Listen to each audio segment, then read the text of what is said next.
Good evening, everyone. Welcome to the Committee of the Whole. It's Tuesday, July the 7th, and I'm calling our meeting to order at 6:30 p.m. Before I begin, I'd like to provide a few friendly reminders. Assisted listening devices are available for anyone who may need one during tonight's meeting. Please see the Deputy Clerk who can help you sign one out and get set up. We kindly ask that all devices be returned at the end of the meeting or before you leave so they can be collected and be available for future use. Please also note that the washrooms are located down the hall to the left, and in the case of an emergency, residents are asked to exit in an orderly fashion using the stairs located outside of council chambers. Should the staircase become available, residents are asked to proceed down the fire escape located at the back of council chambers.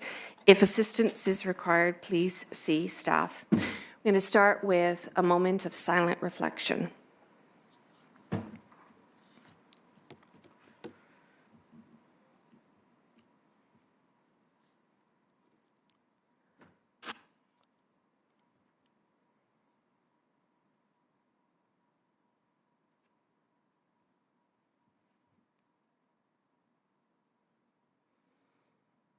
Thank you.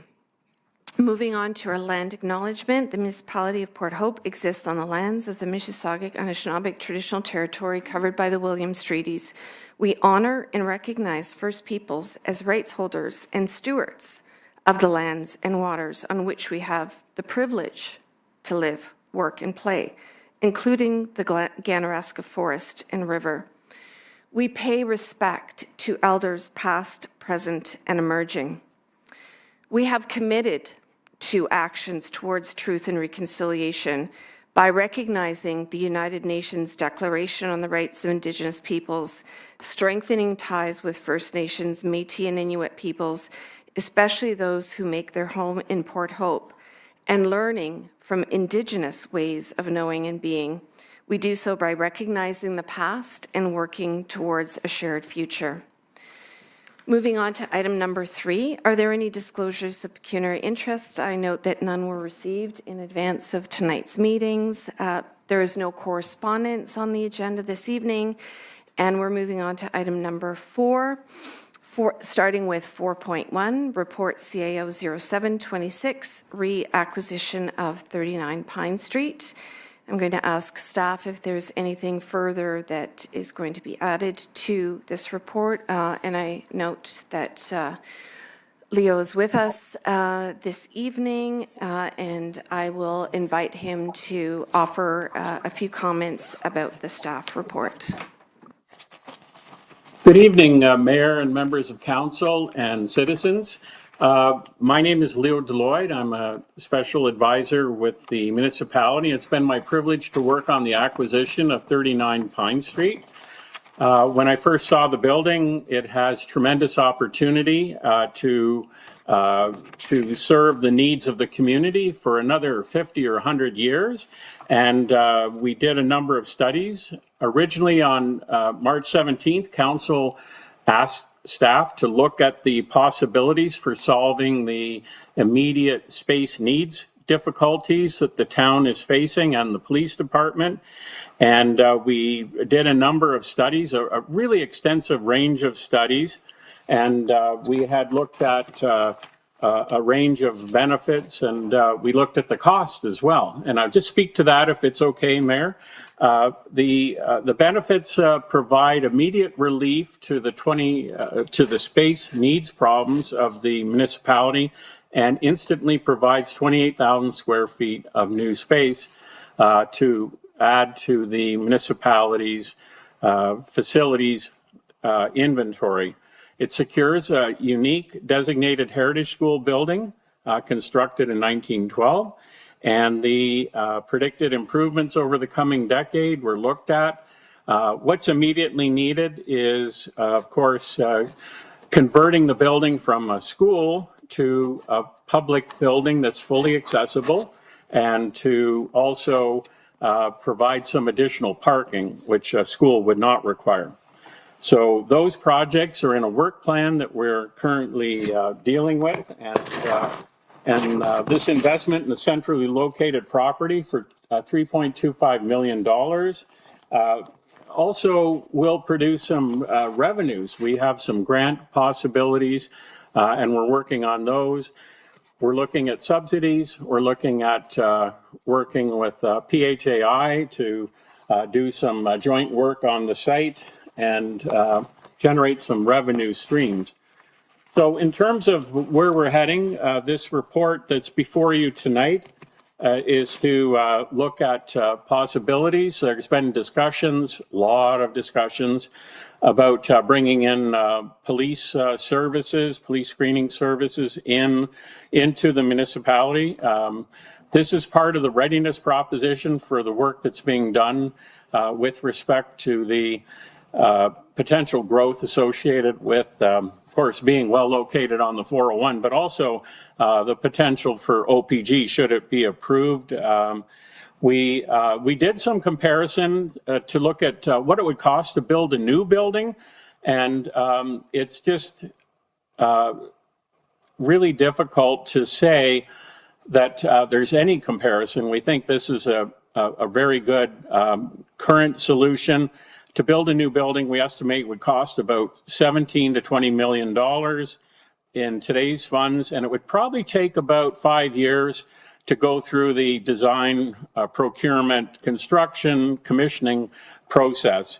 So these are early days, and we still have a lot of conversations. And I should mention, Mayor, that staff are intending to bring about 4 or 5 reports forward that provide additional financial information.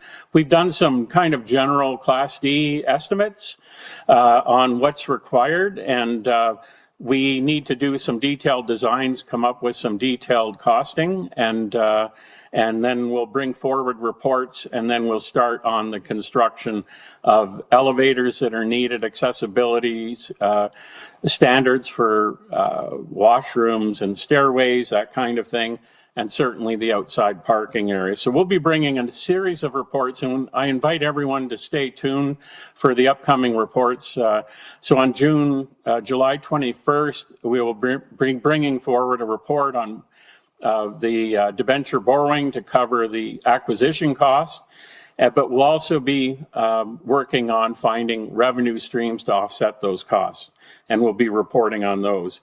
So that, I think, is the information report. I'm very pleased to present this opportunity to the municipality of Port Hope.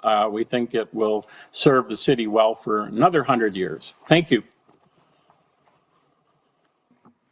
Thank you very much for those comments and information, Mr. Lloyd, and I'll turn it over to Council now in terms of any further questions. Councillor Attridge.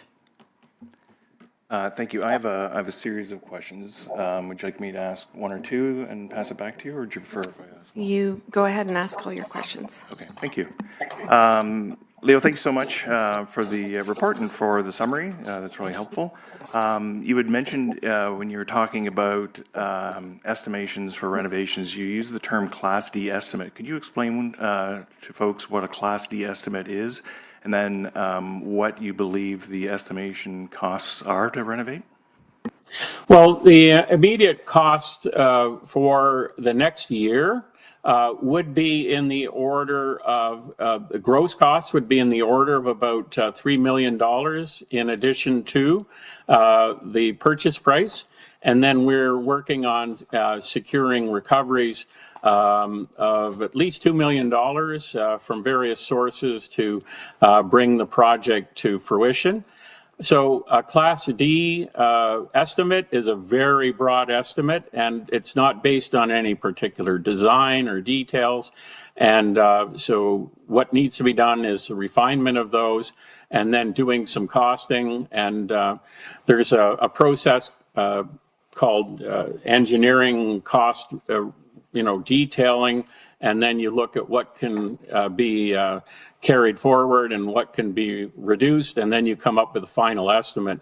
But we're quite confident we took some very broad assumptions about costing, and that at that point we will have good news on the actual costing and the net costing once we secure the funding and the grants and the subsidies that we're looking at. Great, thank you for that. And outside of year one, what would be the other costs for renovations that go on with that? Well, within year one, we have some things to do. I know you asked outside, but there's we need to put in a few air conditioning units. We need to also deal with the security and some improvements on the IT side that sync with the city's current system. So that's in year one, and then year two and out. We would look at, through the normal municipal capital budgeting process, other improvements. Year 5 or 8, we may do the windows. Who knows? We need to go into the building, experience the building, and then decide just what's needed and how does that fit in with the other priorities of the municipality of Port Hope.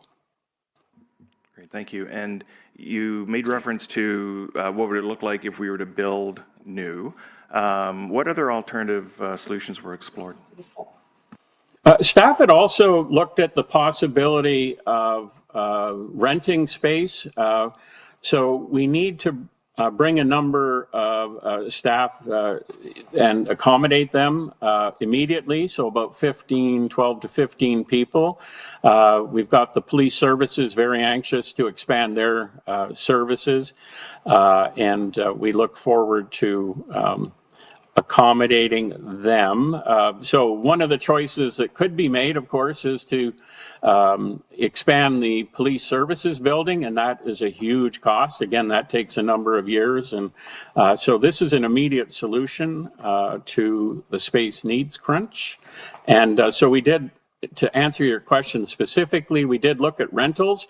And, you know, rents are very, very high, commercial rents, and space is, you know, broken up into smaller units that isn't really suitable for municipal purposes in highway locations, and that this is located downtown. And so we think this is a great addition to the downtown, as well as the second big win, of course, is preserving a heritage building that's been an icon in the municipality, like Town Hall. Thank you. I'm just going to move on to Councillor Less, and then I'll revert back. Councillor Less. Thank you. And just to expand on Leo's thoughts on police screening and why it's so important and such a, not a critical part, but an interesting addition to the purchases of this building. We have 15 people in screening right now, and they generate revenue between $1.5 and $2 million. Of that, from 3 years ago, we were generating just over $500,000, so we've tripled. And it's a very profitable business. In fact, every cent that has been spent on capital purchases, police cars, equipment, health and safety related stuff, has come from the screening. So it has been there has been no levy to the taxpayers for capital items for many, many years. If we built a modest addition at the police station, let's say 3,000 square feet, which would not last us very long, but that would cost us probably in the neighborhood of 1.5 million. So, you know, like, it's saving us from doing that in the short to medium term.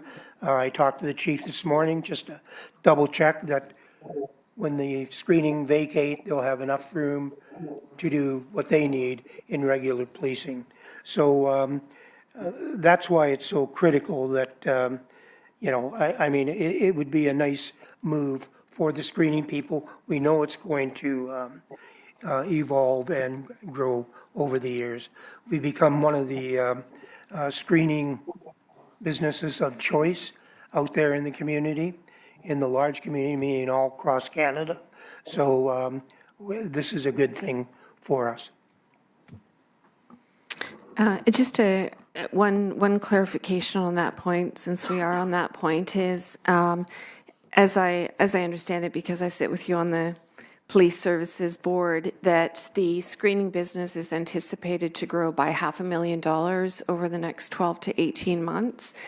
And again, as Councillor Less was saying, that means that we're looking at a $2 million approximately revenue every year from that business that then goes towards capital spending in the municipality, which offsets the levy. So there's, as you had mentioned, that increase in revenue that goes to capital spending, and also the change in course in terms of having to contemplate an addition on the building itself. So thank you for bringing that up. I'm going to just go to Councillor Clare and then back to Councillor Attridge. Oh, and Councillor Vicky. Yeah. I don't really have a question with regards to the report, but it's more of a request. I think I was hoping this report would share a lot more of the details that we reviewed as council and as staff prior to making this decision. And I understand that might just be a timing issue, but I think it's really important with a purchase of this size. I think that the public needs to see why so many of us got excited about this opportunity and what the vision is. And there's so much of the detail and even the potential uses that we were talking about as council that obviously I'm not going to speak to right now because that happened in closed. But I'm not understanding, I think, why more of that hasn't come out in this report. And I'd like to understand sort of what the plan is for when those additional details that we did review prior to making this decision will be released so that the public can share in that knowledge and have a better appreciation for why we made this move. Turn it back to Leo. Yes. If I may, Madam Mayor, just to maybe finish up on Councillor Todd's question, some of the rental situations we looked at, say on Ontario Street in a medical building, would be $250,000, $300,000 a year for rent. That's lost money, whereas this is an investment in the future, and the money's not going off to some landlord. And so we're able to put a business case together. So Councillor Clare, totally get your question. We will be reporting on July 21st, as I said, and we'll be sharing some more information, and we're refining our numbers, and we're trying to get a lock on some of our funding requests. And as that becomes available and we refine our numbers over the next few weeks and months, we will be sharing that with council and the community. Councillor Mink. Thank you. So I just want to share some of the feedback that I've received over the past couple of days. And I'm getting mixed opinions. Not everybody is 100% for this. The excitement is not resonating through the community the same way. So it is, I agree, it's a great opportunity to save another heritage building that could potentially sit empty or further deteriorate. And I do think there is a need. We have staffs all over the place in the municipality, so centralizing them in one place is great. And a new build, of course, will be more expensive. However, there's been some comment about it being in a great location. I'm hearing the very opposite, that it will bring congestion, traffic, parking problems, and it's not in a great location for some residents who don't live in town, who live out in the urban area. Coming into the side streets is not convenient. There's concern about some of the expenses and how much it will actually cost when all is said and done about renovating the building up to the standard for a municipal building. And then there's been concerns as well that we already own a school. And that school that we own could have been renovated years ago for a portion of the purchase price. And we keep talking about what that could be used for, but we are here today with a property and a school that could be renovated. And if we look at our neighbors to the north in Millbrook, they did just that. They renovated their school outside of town, further than ours is, and it's a fabulous civic center today. So that has come up as well. So I'm not saying that I don't support it. I'm just saying that there are legitimate concerns that have been shared with me that I don't feel have been fully discussed publicly and addressed to all stakeholders that are investing into this as ratepayers in the municipality. Leo, did you want to comment on that, or the CAO? Do Sure. either one of you? Sure. We think it's a great location. It's off the downtown. It's walkable. The former students walk between this property and the downtown. We have a number of neighbors that we can work with and share facilities and parking and that kind of thing. So we think this can be done in a very surgical and gentle way to bring it into the community. This was a very active school for almost 100 years. So this activity will resume to some extent, but council and the senior staff are aware of the issues we're talking about, and we must be judicious in who we bring in as tenants. So we're thinking of leasing out probably a third of the building to begin with and use it for storage and for about 30 staff to get going. And that's not the staff come and go, and there's work from home arrangements, that kind of thing that happen, and some meeting room spaces and that kind of thing. So the facilities folks and the senior management team will be looking very carefully at tenancy and making sure that this is tucked into and brought into life in the community in a very respectful and gentle way. Did you want to comment on any of Councillor Mink's other questions? Okay. The other questions say about Sorry, Leo, Sorry. I'm just going to, I see the CAO's got his hand up, so I'll just go to him first and then back to you. Thank you, through you, Chair. I think the reference to the George Hamilton School, I think that's what you're referring to. We already own a school. George Hamilton School is, we need staff space. We need staff close by. We're disparate in our staffing. We have the JOC, the rec centers, 5 Mill, and Town Hall. So we're trying to start consolidating that. And George Hamilton is out of the way from municipal space for municipal staff.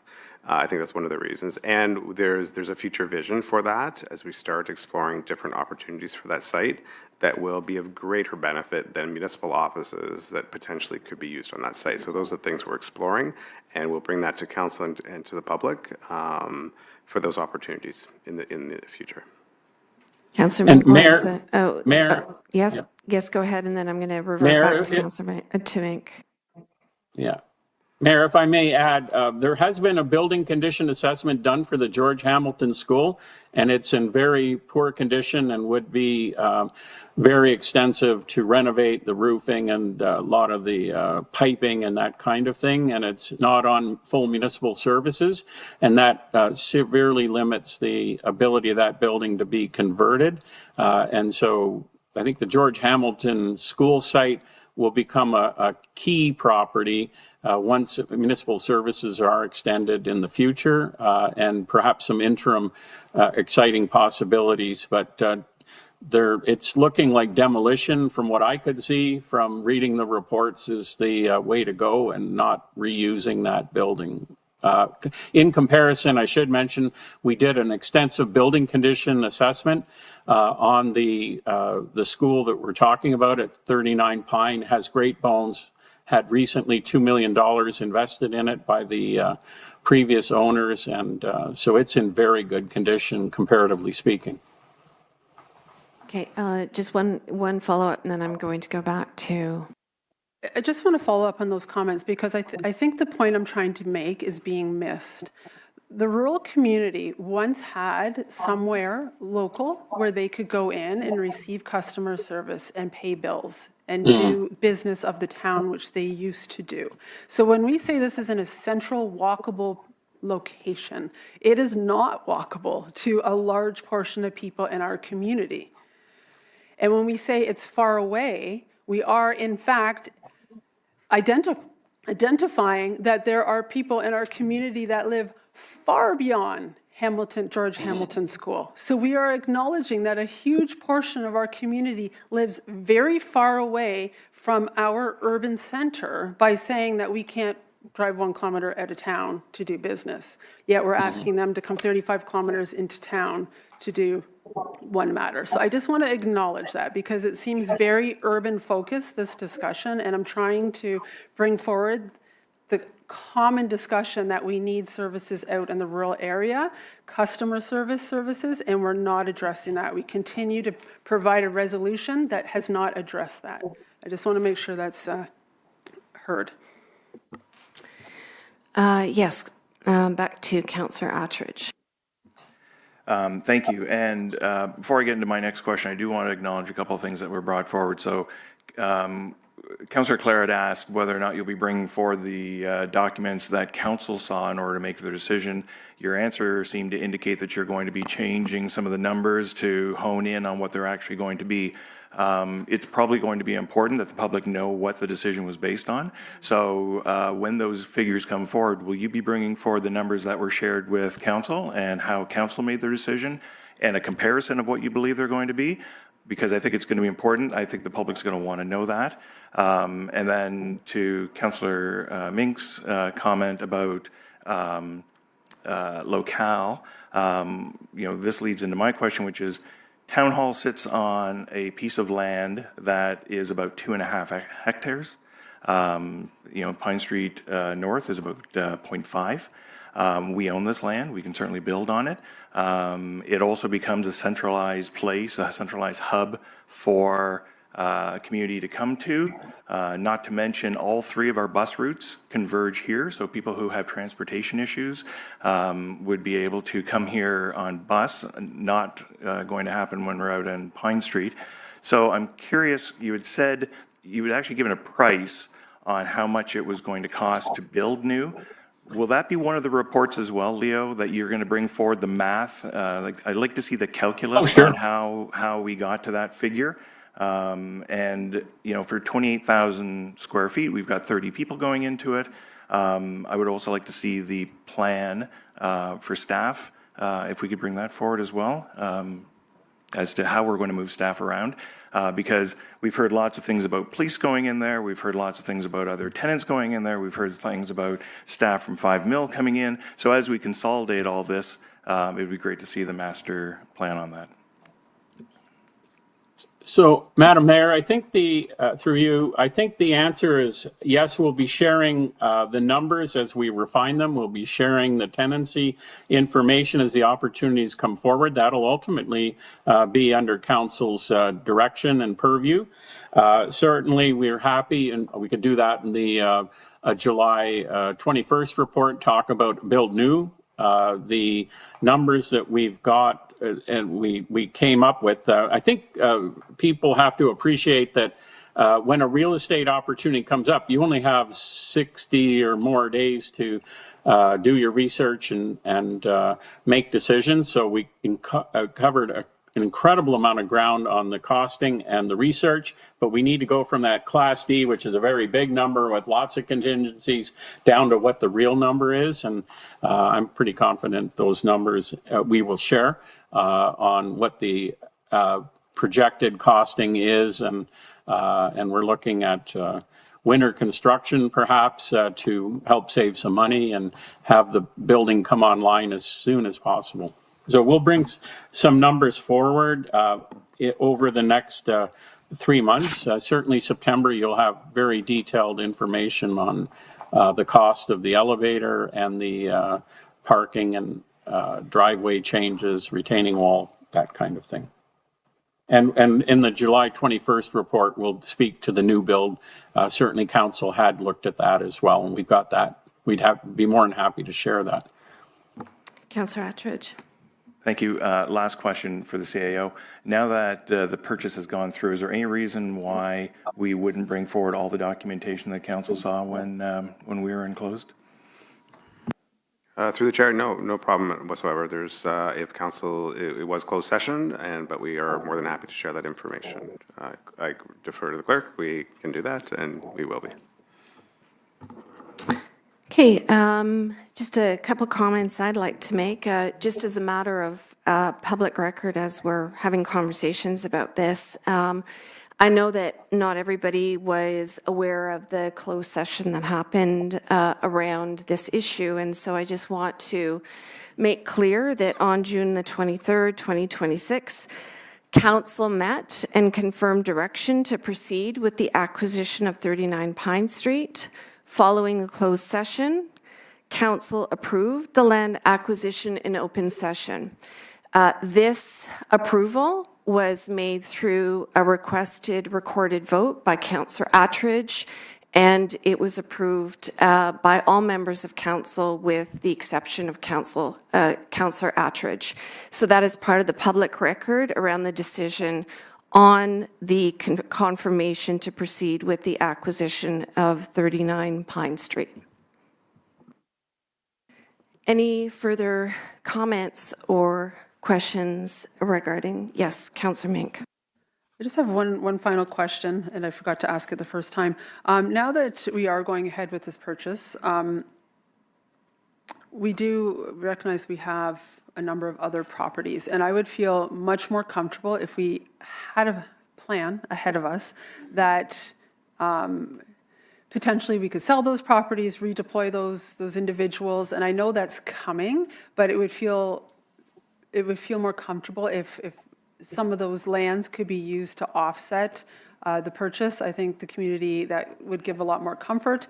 And I think having it done strategically so that we're not just doing it as we go along, but it's been a very well thought out plan that may take months, may take years, but it has a plan. And it's not just kind of as we go. So that I very much look forward to. Did you want to speak to the land inventory? Yeah, through you, Chair, to Councillor Mink. Yeah, we are, through the land inventory, we are looking at all those properties. As we move people, move staff around that might free up a building, we'd have to look at, as you use the word strategically, handling that property. What does that mean? Does it mean selling it? That might not be the right strategic move. It might be repurposing it. It might be developing it. There's all those opportunities that we need to explore still. But I will say that there are definitely upside opportunities available for those excess lands. Any further questions or comments from around the table? Okay. Then the recommended motion is to receive the staff report for information. Can I get a mover and seconder for that? Moved by the Deputy Mayor and seconded by Councillor Less. All in favor? And that is passed. Moving on to 4.2, Report DS 1126, redeletion of development agreement for a portion of 5645 Lakeshore Road. Does council have any questions or comments regarding this report? Seeing none, the recommended motion is listed on the agenda. And can I get a mover and seconder for this? Moved by Councillor Darrell, seconded by Councillor Less. All in favor? And that is passed. Moving on to 4.3, Report DS 1226, additional residential units, response to council motions of May 5th, 2026. I understand that there's going to be a little bit more of a process involved in this particular report and the motions attached to it. So there are two motions that are listed on the agenda for consideration this evening. But before we actually can go into the second motion or elements of the second motion, we have to ensure that we are reconsidering the original motion passed on the May 19th meeting. So can I get a mover and seconder for the first motion for reconsideration? Deputy Mayor, and I need a seconder to reconsider that first motion. Councillor Mink, all in favor? And that is passed. So now moving on to motion number 2. There are a number of items under motion 2, so we can do this in two ways. We can pass this as an entire package, or we can pull any of the items out and pass the remaining items that are listed under motion number 2. Councillor Clare. Yeah, I'd like to bring forward a motion to divide the motion such that item 6, I believe it is, clause 6, respecting the proposed parking standard for ARUs, be removed from the main motion and considered separately following consideration of the remaining clauses. Does anyone have any other item that they would like to pull? Councillor Less. Yeah, on motion 1, I'd like to examine in more detail section 4-32-3 in regards to the rural area apartment building requiring municipal sewage and municipal water systems. You have that explained to me? Okay. Uh, To the clerk. So, Madam Mayor, I also, I appreciate that council is considering this matter right now to determine whether they want to divide or they want to consider the motion as a whole. I did want to let council know that if they are willing, staff have prepared a presentation, just a short presentation explaining some of the more technical elements of this report. And so if council is interested in that, then that is also their prerogative to consider as well. I think it would be helpful to hear that information from staff. We have noted a couple of items that council would like to pull, so we're not obviously going to be looking at this motion as a whole, but I think in the interim, it would be helpful to get more information from staff. Yep, absolutely. So I think I'll just ask our planning thank you. Good evening, Madam Mayor, members of council. As discussed, I just have a high-level overview of the report DS-12-26, which is the next steps from council's direction from the May 5th motions that were passed. My name is Ken Scully, and I'm a senior planner with the municipality. Okay, so this presentation will just go through background on the motions passed, the motions approved on May 19, 2026, the cumulative impacts of zoning provisions, recommended revisions on the draft provisions proposed, and recommended motions. Okay, so some background. As council is aware, staff prepared a recommendation report DS-07-26 for additional residential unit and innovative housing zoning bylaw amendment for the May 5th, 2026 committee of the whole meeting. There were 5 motions that were carried at that meeting, and they were approved through Resolution 109-2026 at the May 19th council meeting. These 5 motions propose further changes to the proposed zoning bylaw amendment, and staff are presenting through this report recommendations on those 5 motions. We've also identified revisions determined as appropriate on the initial proposed provisions, which include proposed parking rate, height of ARUs in the rural area, and where water and sewer, private water and sewer is permitted within the municipality. So something that I would like to make clear and just stress a little bit is that these prepared recommendations are to ensure consistency with the provincial planning statement, conformity with the official plan intent of the zoning bylaw, as well as mitigate any potential negative impacts that may result from development that occurs in accordance with those zoning provisions. So the motions approved, as council is aware, the first being an ARU, may be serviced on individual on-site sewage systems, subject to compliance to the Ontario Building Code. This would occur in the urban area and rural area. Maximum height of, the second being maximum height of ARUs may be permitted up to the height of the principal dwelling, which would result in 11 meters in the urban area and 10 meters in the rural area.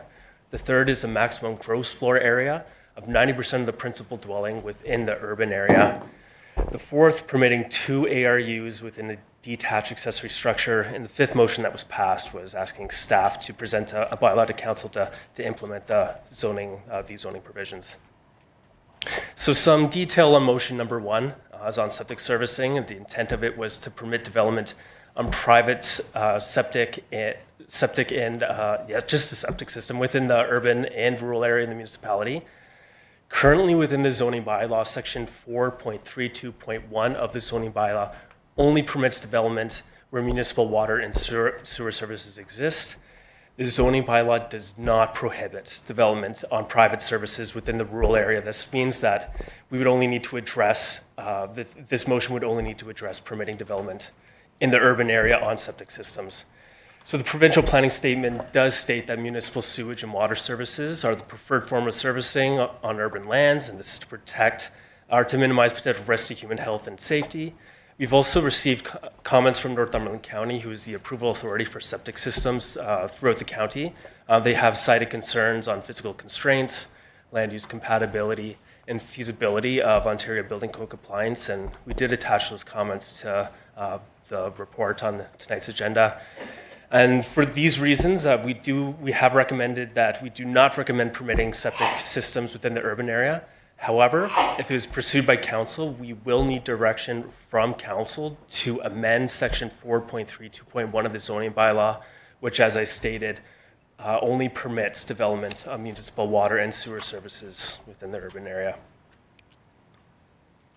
So motion number 2 was the height, and the intent of that was to permit ARUs and detached accessory structures to be built up to the principal dwellings height, which could be up to 11 meters in the urban area, 10 meters in the rural area. Our initial proposal was for a maximum of 6.5 meters to a maximum of 2 stories, subject to the area not exceeding the height of the principal dwelling. And I did mention earlier that there were 3 areas we realized we need to correct, and one of them was the rural area height, which is currently at 9 meters. However, our intent was to have it to those maximum heights listed on this slide. There are ROP policies, or official plan policies, that are intended to ensure that residential development respects existing residential uses through compatible development. And I'm sure, Council, you saw renderings prepared in the report on tonight's agenda that outlined development in the existing residential area in the municipality at 11 meters high, approximately 1.2 meters from interior side lot line. That we included those renderings to show the implications for such development. It's our opinion that these developments could, in some cases, not be in keeping with the existing character and build form of existing urban residential areas. And they may have implications on adjacent properties, including privacy considerations and sky views of adjacent properties and landowners. And so with all this stated, staff do not recommend motion number 2 in accordance with the official plan policies that are listed on this slide. Motion number 3 was a gross floor area. It was to a maximum of 90% of the principal dwelling, and this is to allow more flexibility for a gross floor area of detached ARUs and consider existing properties, existing properties with smaller principal dwellings within the urban area. Our proposal initially was for 75% of the gross floor area of the principal dwelling in urban residential zones, subject to a maximum of 45% total lot coverage. The slide states that staff support motion 3. However, we do think that more appropriate language should be staff can implement motion number 3, subject to the inclusion of 100 square meter gross floor area and a 45% lot coverage provision. So motion number 4 was two detached ARUs within the urban and rural area. The intent was this to allow for greater flexibility in ARU configurations. I would permit 2 ARUs and 1 detached accessory structure on lots within the urban area and rural area. The PPS does not permit 2 detached ARUs on lands designated prime agricultural lands or identified as prime agricultural lands, which are then designated in our official plan as agricultural prime and typically zoned agricultural. So this is generally reflected in our official plan and OP policies, official plan policies for lands designated general agriculture. So rural lands that are not prime agricultural lands, those policies are similar to those designated agricultural prime. So in considering this, staff are of the opinion that 2 detached accessory structures conforms to OP policies in hamlets and urban areas. So those policies that do not apply to prime agricultural lands and lands that are designated agricultural general. All lands aside from those, we do believe that official plan policies do permit such development. So we are recommending that council reconsider this motion so that it only applies to properties in the urban and hamlet residential zones. And so cumulative impacts, when we prepare zoning provisions, we need to consider how the zoning provisions are going to work out, how they're going to, if implemented, any implications that are going to occur if development occurs in accordance with the zoning provisions. So we were unable to consider those potential impacts that the motions passed at the May 5th, 2026 meeting. These motions could not only lead to greater intensification, but more common development as well at greater, more intensified development, creating service, and this could create servicing and stormwater issues that should be addressed in the ARU zoning bylaw update. So to protect in considering servicing constraints, we do recommend that serving capacity requirement provision is, or we do ask that council provides us with the direction to prepare a zoning provision to confirm servicing capacity, just to ensure that overdevelopment does not occur and there's not sufficient water and sewer capacity for future development. And a stormwater and grading plan would help confirm proper drainage and reduce flood risk from more intensified development that would remove pervious land from residential properties. So recommended revisions on the initial draft provisions. As I mentioned, staff have identified 3 areas that should be addressed and revised from those initial provisions that we proposed at May 5th. This includes the proposed parking where septic is permitted, which was draft provision 4.2.1.2R, and then the maximum height for ARUs, which is section 4.2.1.4.C. So the revised parking rate, in consultation with municipal law enforcement and the Works and Engineering Department, we've determined that 1 parking space for the first ARU, with a second ARU not requiring a new parking space, provided 3 parking spaces exist on the property is appropriate at this time. The second, there was some inadvertent wording which would permit septic in the rural and urban areas, whereas this provision should only allow septic within the rural area for the reasons I mentioned before. And revision to section 4.2.1.4C to address an inadvertent wording that would permit detached ARUs to be 9 meters in height, where we like to see them to be 6.5 meters in height to a maximum of 6 stories, with an exception that an ARU may be within a 9-meter accessory structure if that accessory structure is used for agricultural purposes. So I recommended motions, should council choose not to reconsider the motion, approved at the May 19, 2026 council meeting. Staff recommend that council pass a new motion to implement the recommended provisions, and those are the motions that I discussed earlier. It's a revision to section 4.31 to permit development, or to permit ARU development on private septic systems, because the zoning bylaw currently does not permit it, to prepare servicing capacity and grading stormwater management plan, to revise section 4.2.1.1.R and 4.2.1.4.C, which I discussed before, as well as revise the proposed parking rates for additional residential units. And Madam Mayor, that was all I have. Well, that's a lot, and thank you. Yes. Thank you very much for coming with that presentation and with that additional information. So just going to turn over to the clerk at the moment. Would it be your preference that we deal with the matters that that folks wanted to pull first, and then we'll pass the remaining number of issues here? That would be the preferred process, yes? So Madam Mayor, my recommendation is that if there is a desire to pull certain clauses out of the 9 clauses that have been presented in motion 2, we could do initially a motion to divide so that we pull out the clauses that need to be considered separately, and then all of the other ones that council does not have any objection to can be passed as a single motion. And you have no preference in terms of the order? Okay. All right. But before you go, questions and comments from council. Councillor Mick. Thank you. Well, first of all, I want to thank you for, and staff, planning staff, for taking council direction to open the bylaw in the first place and address it, and the back and forth. So thank you very much.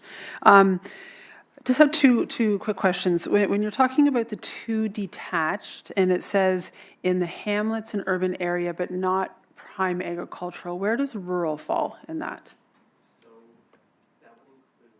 Oh, Mike.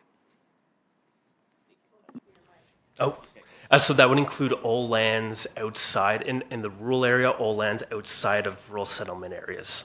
Okay, and that's 2 detached, right? So they can still have 2, 1 in the primary dwelling and 1 detached, correct? That is correct. Okay. Oh, No? No. Sorry, I'll just, through the chair to Councillor Mink, no, the way that the staff recommendation is phrased is that it would be two units in a single detached building would only be permitted in urban and hamlet zones. But in the rural area, I could, for instance, I could still have one in my basement and one in my backyard, right? That is correct. Okay, that's. Yes, just not two in the detached. Yes, okay, that's fine. And the second question, the 6.5 meters, is that from the interior or the exterior? And if they couldn't meet that, let's say the roof line doesn't match the house, do they need to go through the variance process for that? Is that how that would work? Yeah, we would determine accordingly, likely through a minor variance application, we'd look at the established grade of the property and measure from that established grade. So the average of the grade along the foundation of the building. Okay, and the only reason I ask that is for garages, because sometimes that exceeds a normal two-story building because the first floor is a little higher and then the second, so I just don't want to have that as something that causes barriers to someone, because that's a natural place to have an ARUs over a garage. So is the intent that we have taken that into consideration? Yeah, we have taken that in consideration. Okay. I may add, through the chair, yes, that was part of the considerations of increasing the height from 5 meters to 6.5 meters to consider development above a garage, so that would be possible. At the 5 meter mark, it becomes challenging, just due to typically a higher garage height. And yes, the building height is also factors in roof pitch by measuring up to the middle of the roof pitch. So it actually doesn't go to the point, so that it allows for some variation in roof articulation. Thank you. Either questions or, yes, Councillor Less. Can I bring out my concern about what I mentioned in motion 1? Okay, so this section of 4.32.3, services required other than dwelling units in hamlet areas, requires that notwithstanding section 4.32.2, an apartment building, multiple dwelling and townhouses dwellings may only be serviced by municipal sewage and municipal water in the rural area. So does that mean that, for instance, the Garden Hill apartment building that's being proposed must be on municipal water and municipal sewage? Through the chair, to Councillor Less, it's my understanding that the Garden Hill development received site-specific zoning provisions. Theodora Marapeza, our planning manager, is online. She's attending a conference this evening. I don't know if she has anything to add with respect to that question, but the Garden Hill development did have site-specific zoning considerations. I don't have them in front of me, but they do have site-specific provisions attached to them. So they may be different than the general provisions of our zoning bylaw. Again, depending on the hydrology study that we're about to get into. Yes, it's currently my understanding that multiple unit lot does not have to be connected to municipal services based on the approval in place right now from OLT, based on the zoning. But again, I will refer to our planning manager if she has any additional comments.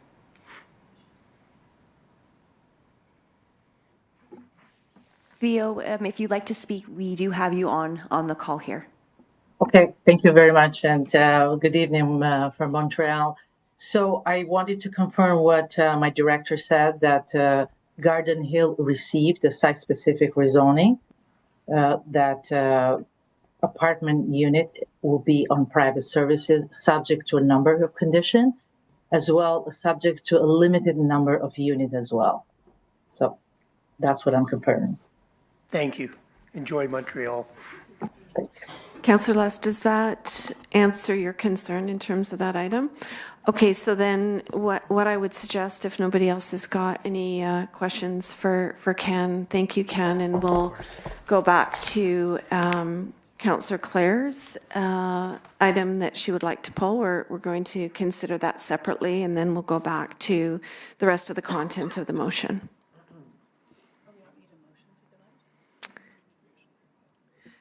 Madam Mayor, I do have a motion prepared. Okay, in yes. the event that, for the motion to divide. if that's Okay, I can- we'll pass that. And did you have any specific questions for Ken regarding item number 6 before we go to that? Okay, So we will get some language up for this.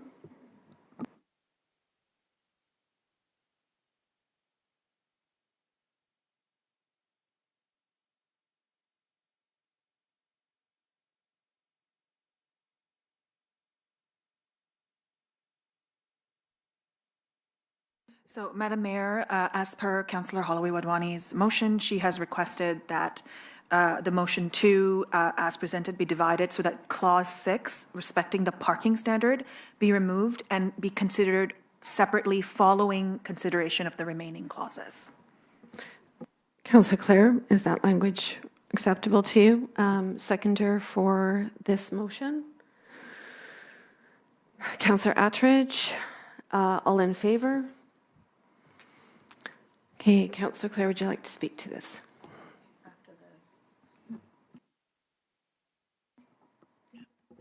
Madam Mayor, Yes. I have the second motion as well. Okay. That would be considered next, as no one else has pulled any other clauses. Okay. And then once that motion is considered, then we will consider Clause 6. Okay, I thought you said it didn't matter what order we were doing it in, which is why I wanted to start with, okay, so it does matter. Okay, so let's get the second part of the motion up. Yeah, sorry, give me one moment, please. Oh, no worries.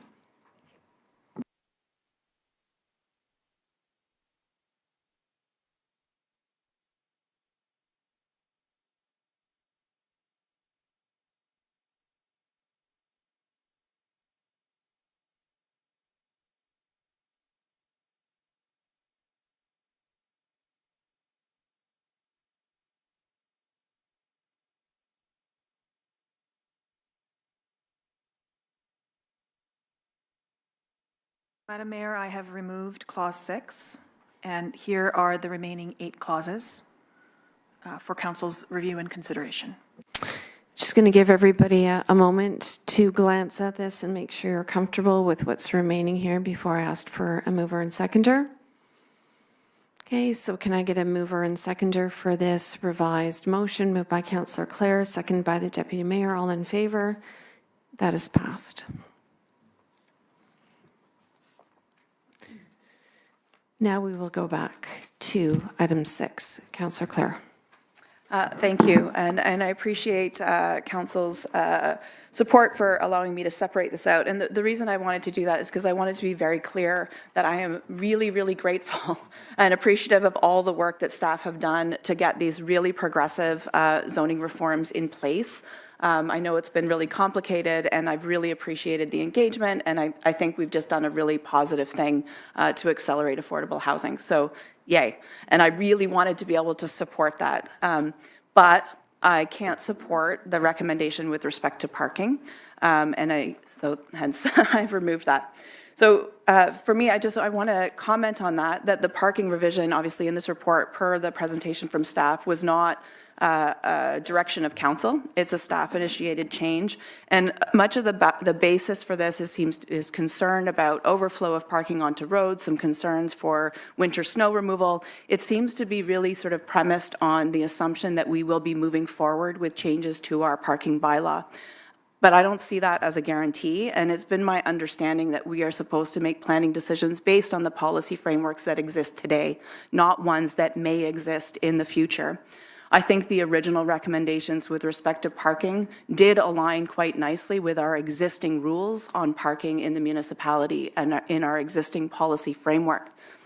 I also want to note that, this has been a long time coming, and I think the direction from council has been very clear and consistent with respect to wanting to remove barriers. And the fact that it took 3 years to get that direction fulfilled should not mean that we lose the opportunity to make the real kinds of progress that we originally intended. The reality is, with the parking mandates, that every single respected affordable housing advocate, including the CMHC, identifies parking mandates as one of the primary barriers for infill and for the development of affordable housing in communities across Canada. So my fear is that if we roll back what we had originally recommended in December at the public planning meeting and again in May in the staff report, we risk actually undermining the great progress that we have made in those other provisions.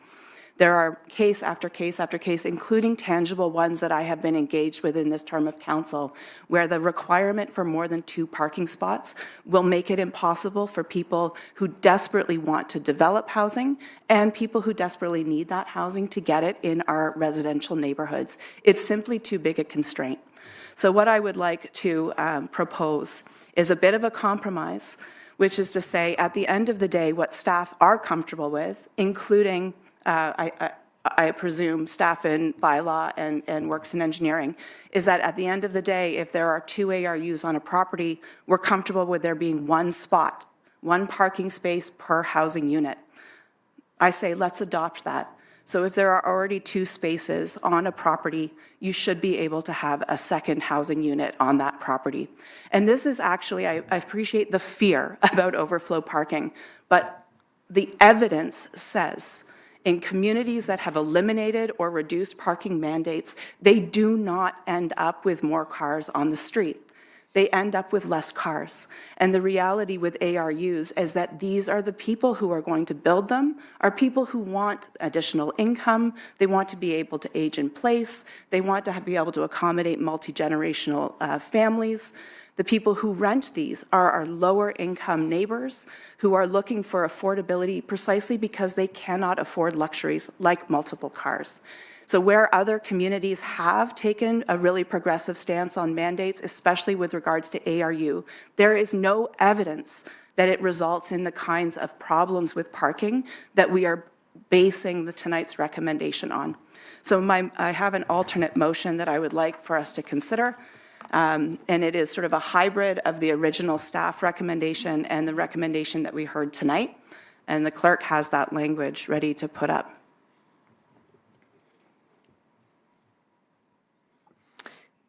And while that amended motion is up for consideration to council, I would also welcome any council comments or questions to Councillor Clare on this amended motion, or in fact back to staff as well on this point.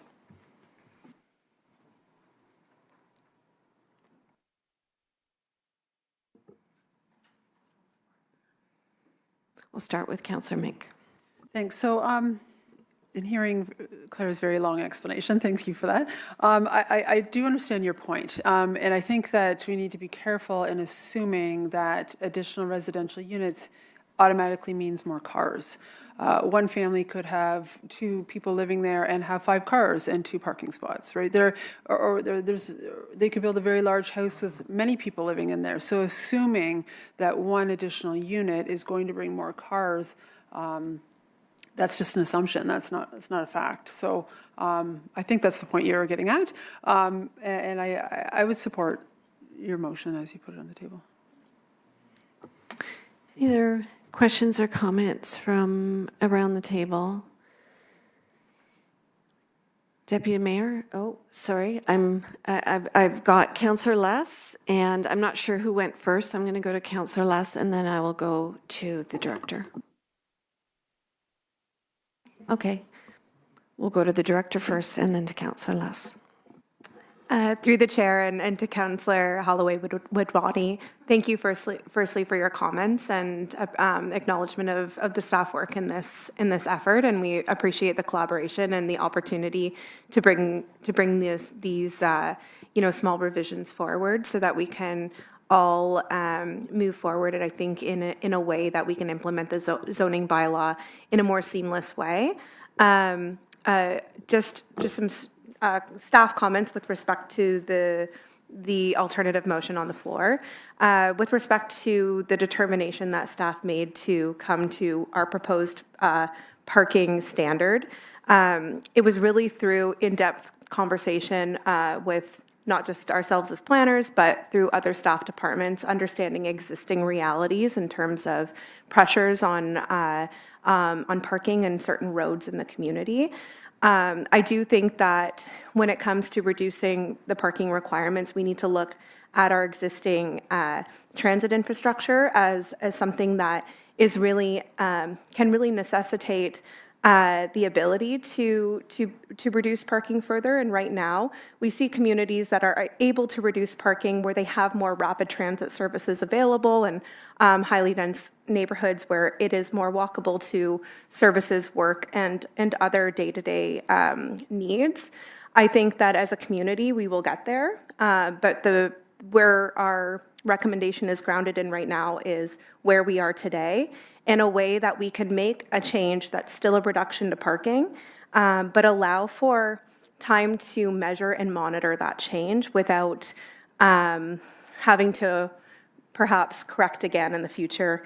It's really difficult once you create a zoning provision to then remove that provision again from the zoning bylaw, take away an opportunity. So our approach was a more measured approach so that we could potentially have an opportunity to monitor the changes to the parking standard. If we see that they've been successful, reevaluate and perhaps reduce again in the future. But that was the staff approach to take a more measured approach to the parking reduction. Thank you. And I just, on that point, if you don't mind, a point of clarification from the director. Would there be anything that would prevent somebody that wants to build an ARU from coming and asking for a variance on the parking so that they would not need to have as many parking spots as staff is currently calling for? So this idea that one size may not fit all, that there could be a consideration of whether or not that person is within an urban boundary where there's walkability and easy access to transit. Thank you for the question.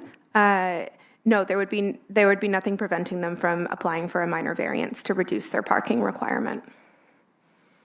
Councillor Less. Well, I certainly agree with the director on the fact that we're not a highly mechanized transportation hub or availability of transportation for our citizens. I mean, Councillor Claire's proposal could work in a very dense urban area, and I could see that. I could see it in Europe. I can't see it in a car culture such as we have here in Port Hope. And we know that there is going to be changes to the parking bylaw, so I'd rather get a more fulsome understanding of that and what that's based on, and perhaps, and this isn't a dig, on motherhood research, that you haven't brought through anything that backs up your statements. Are you kidding me? Okay, point of order, point of order. I would like to raise a point of order on that. I find that incredibly offensive and completely inappropriate for this space. Motherhood research? Are you kidding me? I have every bit as much credibility sitting at this table. Just because I am a mother of small children does not mean my research is any less valid. And let's not forget, I have been an advocate on this issue for this entire term of council. I'm the chair of the Intermunicipal Task Force on Housing. I am not a mother when it comes to this issue. I am a well-informed advocate and representative of this community. Motherhood offended you. I meant more of the fact that you haven't given us any fact to base your statements on. Councillor Claire, just because we're on this topic, I'm wondering if you can actually elaborate on some of the discussion that you had provided earlier around the evidence that you were drawing from other communities to support your position. So there was a comprehensive review of this very issue conducted by the CMHC, Canada's National Housing Advocate. They gathered data from across the country in which they concluded that parking mandates are a primary barrier to the development of affordable housing, and concluded that the reduction of parking mandates is a recommendation for communities of all sizes, including small towns without transit, as a key action to accelerate infill and affordable housing development in our country. This is not Mickey Mouse stuff. This is the CMHC telling us as Canadians from coast to coast that this is something we should do if we want more housing in our communities and in our country. Thank you for that clarification, and I just want to come back to something that staff said, which I heard, which is there was a process on all of this. I think there have been some really important steps made forward on all the different motions that have come forward, and so I don't think it necessarily has to be a zero-sum game. I think it's really important to be having these discussions and bringing forward all of this information for consideration. Now, I've lost track, so I'm not sure if it's Councillor Attridge and then Councillor Mink. Thank you, Madam Mayor. I agree with Councillor Clare on this issue. One of the things I would like to be able to see is I think parking is at that stage now where we need to be looking at a parking study, a more robust parking study. This is going to impact development, it's going to impact works and engineering, it's going to impact emergency services, it's going to impact Parks and Rec, bylaw enforcement. So I think to do this in piecemeal doesn't work particularly well. So I also agree with Councillor Clare, and we have to deal with the here and now. We don't know what the future is going to hold with, parking bylaws and parking policies. The other thing I would point us towards as a council is our strategic plan. We are trying to get more housing. We are trying to get more affordable housing. This is where we are heading. We do need to take steps towards that. This is a step towards that as we go forward. I would also point to our strategic plan insofar as one of our values is around being innovative. I would love to see a more innovative solution. I think the choices that we make around parking, we should be having more robust conversations around, could we be doing more vehicular lay-bys? So for residents, if vehicular lay-by, if you are going down one of the streets in town, you may see these little spots. There's one in front of the post office where you can just sort of pull off. There's like 3 parking spots sitting there. That could be possibly, I'm not an expert in this, but that parking off to the side, plows go through. But we need to start looking at this more holistically. We need to be looking at this for the benefit of the residents, and certainly with a goal in mind. And for me, housing is going to trump parking. So we need to be able to. Councillor Mink. Thank you. So I appreciate your comments, Councillor Attridge. That is exactly sort of what I had said I think it was last week at the parking bylaw. And before we look at our land surplus inventory, is there opportunity there? But I do have a question for the director. When you said revisiting the bylaw later, I know it's very difficult to reopen the zoning bylaw to address one particular issue. And asking for a zoning variance can be a big barrier for individuals, as well as very costly, and may get turned down. So it could ultimately be the decision of whether a family moves forward or not. So my thinking is, with Claire's recommendation, that we still have a parking bylaw that could be put in place. So even if they cannot fulfill the requirement of the ARU policy, they still have to adhere to a parking bylaw if they don't have enough space in their driveway. So it doesn't seem, I don't see the problem. Thank you for that. So I guess a logical, conclusion to this conversation is then, if it still has to meet the parking bylaw, then is this a redundant conversation? Thank you for the question. I would say that the conversation is still valid because it speaks to requirements for what is required on private property versus what can be accommodated on the public street.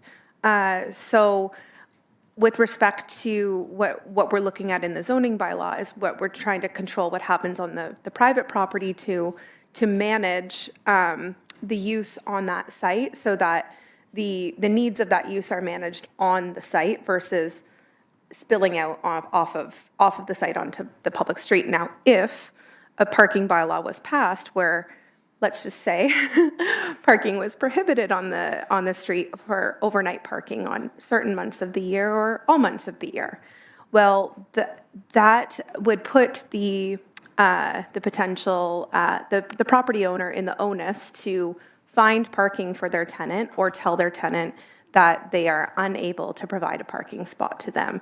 So it would put I suppose, the problem solving onto the homeowner who's renting a unit on their property to provide that parking. So I suppose it's really just a distinction between whether we want to put that onus on the property owner beyond what's recommended by staff.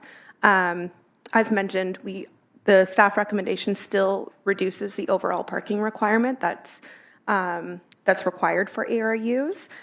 It's just almost a swap of what Councillor Clare has proposed. Instead of an exemption for a parking space for the first ARU, it's an exemption for no parking for the second ARU is what staff are recommending.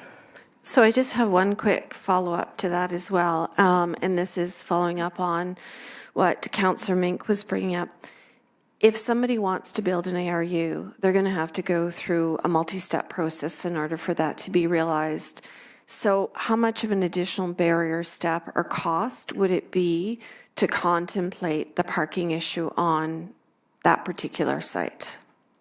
So I'm trying to better understand whether in fact it is a barrier. And, you know, for the record, I have talked about the reduction of parking needs in this municipality. I'm just trying to understand how much of an actual barrier it would be for somebody to ask for a variance as part of a process of building an ARU on their property. Thank you, and through the chair, there would be financial costs to the property owner to apply for a minor variance. So that would include the application fee. I don't have the fee in front of me, but I would imagine it's around the $1,000 mark. And there may be a need for a supporting planning brief that would go along with that to justify the parking reduction. So that could be an additional cost if the, sorry, I'm just receiving a correction. It's $1,500 for the minor variance fee. And then there may be a fee for involved if someone has to hire a professional to justify the parking reduction for them. And I'm sorry, one last question. How many ARUs have been built in the municipality of Port Hope over the last 2 years that we are concerned about the overflow of parking needs? There have been very few ARUs constructed in the municipality over the last few years. It's more so about considering future growth and what that looks like for the community. We may be in a situation of induced growth with potential new nuclear, where we see a rapid construction of housing. So we are trying to plan accordingly and again, take those incremental and measured steps so that we can monitor. But it's about, I would say, under 10 ARUs over the last few years. So it is a very small number, I will say. Councillor Less. To Councillor Todd's question regarding, we have procedures in place now, and those are the procedures we should be following. Is that correct? I was talking about bylaws and Bylaws, and et cetera? Yeah, we do. Because that's going to be very germane in report 4.11. Okay? So we'll bring that up again. Thank you. Okay, so any council, we haven't heard anything from the deputy mayor, Councillor Darrell on this. Any questions or comments? I think it's all been covered. I think adding the minor variance is just adding another barrier. I think we've gone a long ways in the last couple of years of reducing steps, and I think we're going to see more ARUs built because of that. I'm just, Okay. I echo what everybody else says, I think. Okay, so Deputy Mayor. Yeah, I've said this multiple times throughout the last 3.5 years that I do disagree. That there's the reality that people have vehicles and people have multiple vehicles, and I don't think that we can go around in the urban area at least to any street at night where there's not cars parked on the road from overflow, and I don't want to cause more of that going forward. I really agree with what the staff is recommending, and that's where I'm set. Okay, we have the motion on the table with a mover and seconder. No, we do not yet. Sorry, Madam Mayor, we just need a seconder on the motion. Oh, I'm sorry. I thought we did have a seconder. Councillor Mink did second it, My yes. mistake. Thank you. Any further discussion on this? Okay, all in favor? And that is passed. At this point, we are going to have a 10-minute recess. After speaking briefly to the clerk and members of council, we are going to reorder some of the business items this evening, and we're going to be bringing forward, my notes are now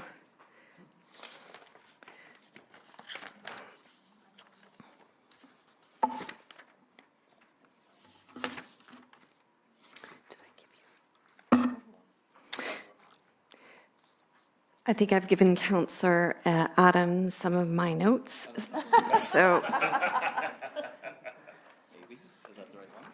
Yes, that is correct. I handed that over to you. So we are going to be moving up item 5.1 onto in the agenda this evening, and so for this, I'm going to pass the chair over to our Deputy Mayor.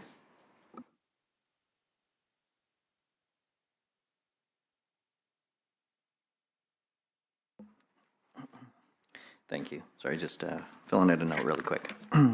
Okay, moving on to 5.1, notice of motion regarding protection of tree canopy. This has been moved by Mayor Hankivsky and seconded by Councillor Hallway Wadwani. And I will ask the mover to speak to this, please. Thank you, through the chair. Just a little bit of course, context and background that trees are an intrinsic part of any municipality, and they play a vital role in creating and maintaining sustainable communities that attract and retain residents and businesses. And we've talked often around this council table about the importance of a healthy tree canopy, especially in urban areas. And it is an investment that only appreciates over time. And further, under the Municipal Act, municipalities do have the responsibility to pass bylaws and to have the tools to deal with the economic, social, environmental well-being of the municipality, including respecting climate change. And we have, as a council, very early in our term, supported a declaration of a climate emergency in the municipality of Port Hope. So trees are a vital part of these areas of responsibility. They provide social, environmental, and economic benefits to the community. I want to just speak to the value of trees for a moment. They are a capital asset, just like our streets, just like our buildings, just like our recreational facilities. They're part of the community. The benefits are shared by owners, surrounding residents, and while trees on properties can be privately owned, they are really akin to a public good. Trees do provide much resiliency against the effect of climate change, and I'm just going to give a few examples of this. Air quality. Trees filter particulate matter and air pollutants to improve local air quality. Trees accomplish this by taking up from the atmosphere fine particle matters emitted by burning fossil fuels that have been linked to respiratory diseases, cardiovascular disease, lung cancer, among other effects.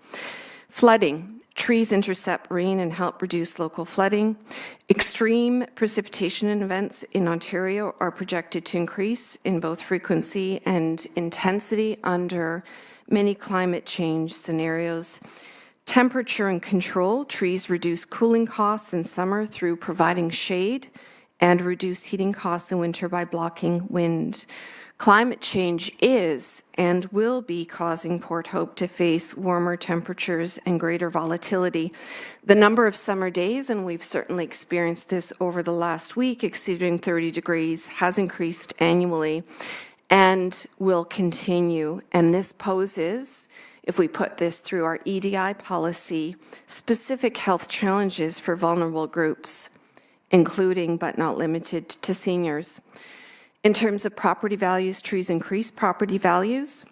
Mature trees are a defining element of many of Port Hope neighborhoods. And then in general, they do advance the well-being and even happiness of residents. So they're intangible benefits that are associated with a robust tree canopy.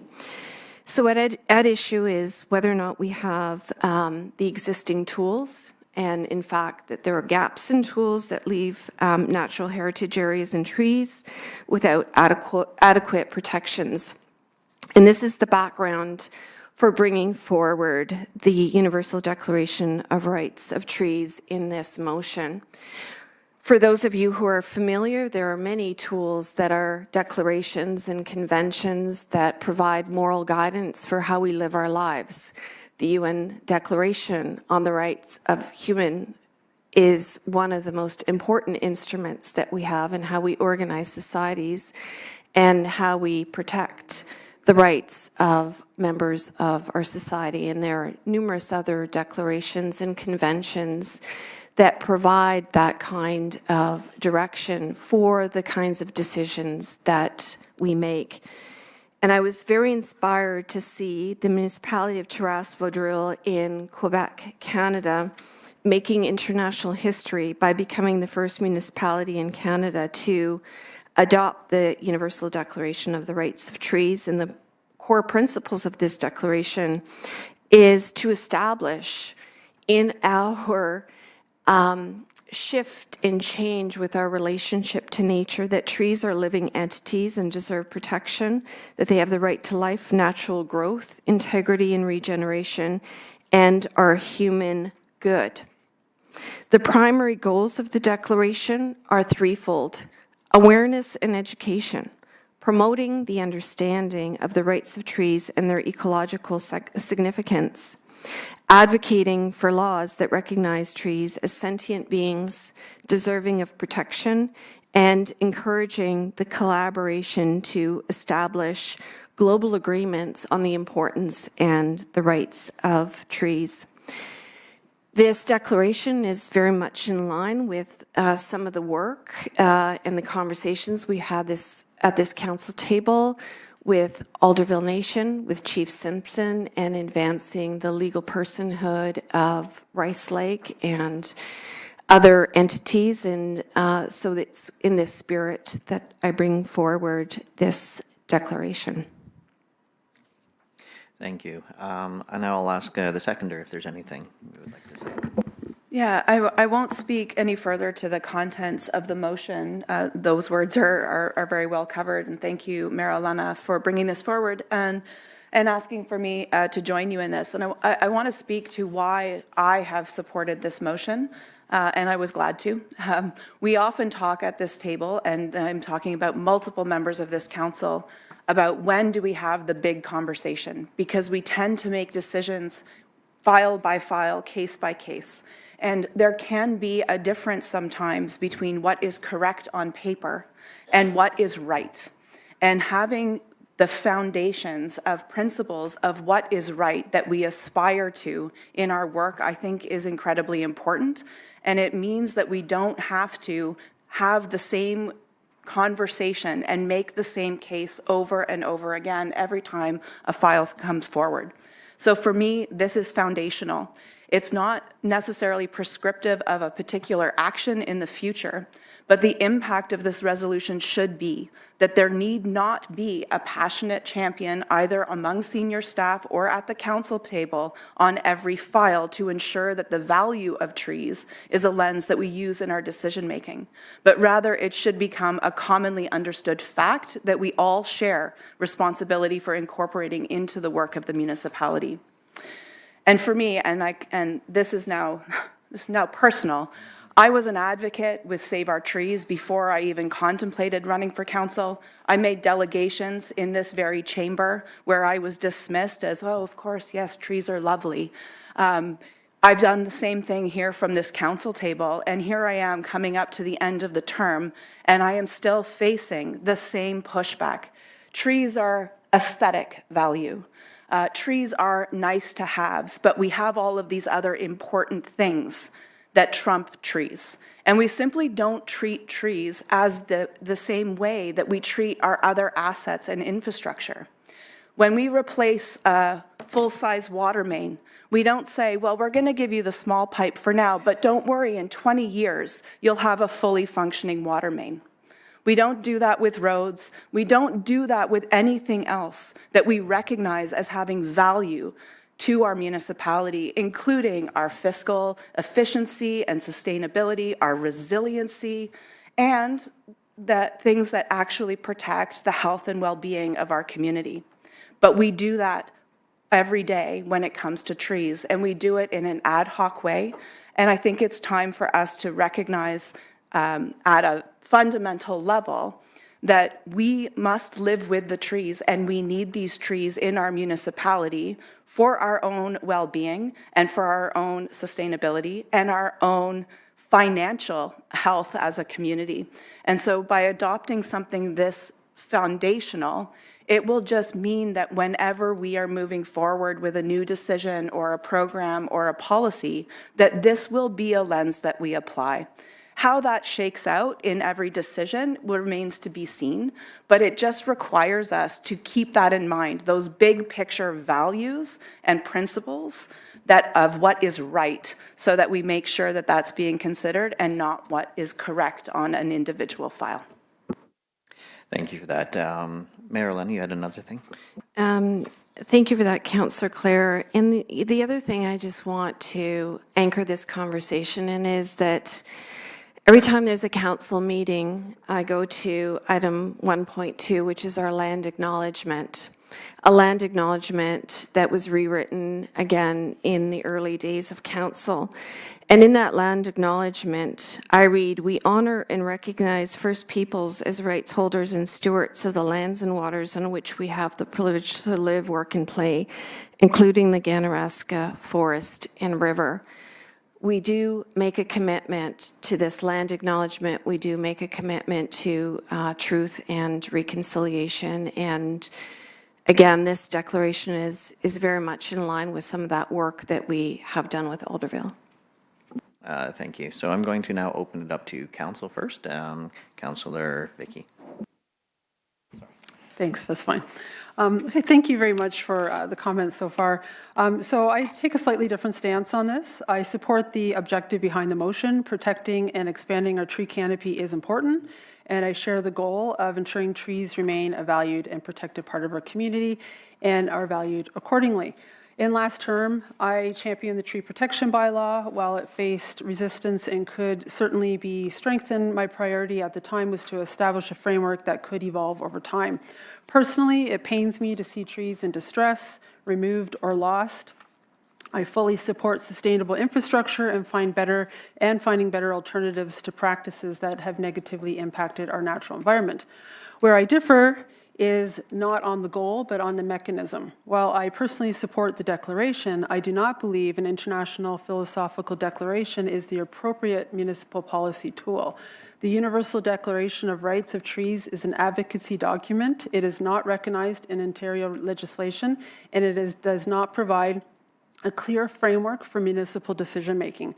There's a representation in our community who rely on scientific evidence and dispute some of the statements within this declaration, even though they support the intent behind it. If protecting our tree canopy is truly a foundational value, then it should be embedded in the policies that guide municipal decisions. Our official plan, our strategic plan, tree protection bylaw, PHAI agreements, asset management policies, parks and recreation master plan, roadside management plans, and so on. Those are the tools designed to provide direction, accountability, and continuity. And I know that it could be argued that this is going to lead us there, but we could also direct staff to compile that list of opportunities where we could strengthen it rather than do it ad hoc as we go along. The reality is that we already have tools available to protect and enhance our tree canopy. The question is whether we are using them effectively. Council also has a responsibility to balance competing priorities. Trees provide significant environmental, economic, and social benefits. I do not dispute that. I strongly support protecting them. However, we must also consider housing, infrastructure, public safety, agriculture, fiscal responsibility, and affordability. Good governance requires balancing all of these priorities rather than elevating one above the other. The way it is written right now, I believe, is very broad and can be interpreted in various different ways. Good public policy should be clear, measurable, and actionable. If this declaration is to influence future decisions, policies, and negotiations, then it deserves the same level of scrutiny that we apply to other policy framework. This council has repeatedly asked for additional information when reports lack clarity, or if they are ambiguous, or when recommendations are not supported by sufficient evidence. We should be applying that same standard here. I believe municipal government works best when decisions are transparent, practical, evidence-based, fiscally responsible, and balanced. We should absolutely protect our environment and invest in our community, but we also owe taxpayers measurable results and the use of appropriate policy tools. For those reasons, while I support the goal of protecting and expanding our tree policy, I feel challenged to support this current motion as it is written. It is yet another topic that I support personally, but I do not believe it is the mechanism for good governance. Thank you. Councillor Less. I was going to ask, and thanks, Vicky, that was very well done. I would like to ask, how would this motion affect our existing tree policy? And/or can this declaration be made either as a base or an integral portion of the tree policy, as opposed to a standalone declaration? Mayor Lennon, do you have anything to say? Go ahead. Well, you know, I think that this is it's a good conversation to have. I mean, it's just like we talk about, you know, what are the important value set that we are going to use to make our decisions? Do we value equity? Do we value inclusion? Do we value diversity? Do we value certain things as a municipality? And I'd like to think that when we make this kind of commitment to the value of a tree, that how it actually gets operationalized uses very much a common sense approach. And it's not necessarily anti-development. It's not necessarily a blunt stick. In fact, declarations of all sorts have been considered the cornerstone of good governance. And in many instances, when they're first introduced, considered to be extraordinarily progressive, and they require courage because moving in different directions away from the status quo requires a lot of courage. And I find it questionable to say that the inherent value of a tree is not evidence-informed or, in fact, evidence-based. There is such growing evidence that these are such an important part of the living environment, the built environment, of our health, of our well-being. And so practically speaking, if we made this kind of declaration, the next steps could be a staff report of how this gets operationalized. And that staff report, for example, could focus on a couple of components: education, training. It could also focus on if there is development, if somebody does build an ARU, if somebody does want to do a development in the community, and they do take down trees on their properties, what would be the metric that we would want to see in terms of a 1-on-1 or a 1-on-3 kind of replacement? And so I think there are lots of ways where we could strengthen the approaches that we have to our bylaws and to the protection of our natural environment in this community. Thank you. Councillor Mink and then Councillor Attridge, sorry. I just want to clarify one point that I may be misrepresented. I did not say that trees, there was no evidence that they were not important. I said that there's some statements within this declaration that some people who use scientific-based facts would dispute. For example, life on the planet depends on the existence of trees. Life on the planet exists on the dependence of plants and ecosystems. There are many areas in our planet that do not have trees, and ecosystems can continue to thrive. So that's just one example where people in the Article 1, 2, and 3 may have dispute with how it is written. There are the sentient living being as well. People may dispute if they are scientific based as well as Article 3. So I want to just clarify that. I do recognize that they are valuable. Thank you. Councillor Attridge. Thank you. First of all, I want to thank the mayor for opening up this conversation, and also for the context that you gave earlier, which I thought was beautifully said, and I think it resonates certainly deeply for me, and I don't know if anyone really dispute the importance of what we're talking about here. Also, I want to thank Councillor Clare because you spoke more to the intention, and I think the intention behind this motion is a good one. Where I fell short was I read it many times, and I didn't get it. And so I eventually called Councillor Clare and said, can you explain what this means? And she explained it very well on the phone. The challenge that I have with the language here is if a resident read it, or if I had to explain it to a resident, I don't know if I could properly explain it the way in which it's currently written. And I do believe, similar to what Councillor Mink is saying, as we go forward, it's incumbent upon us to make sure that we're putting through things that are quite clear.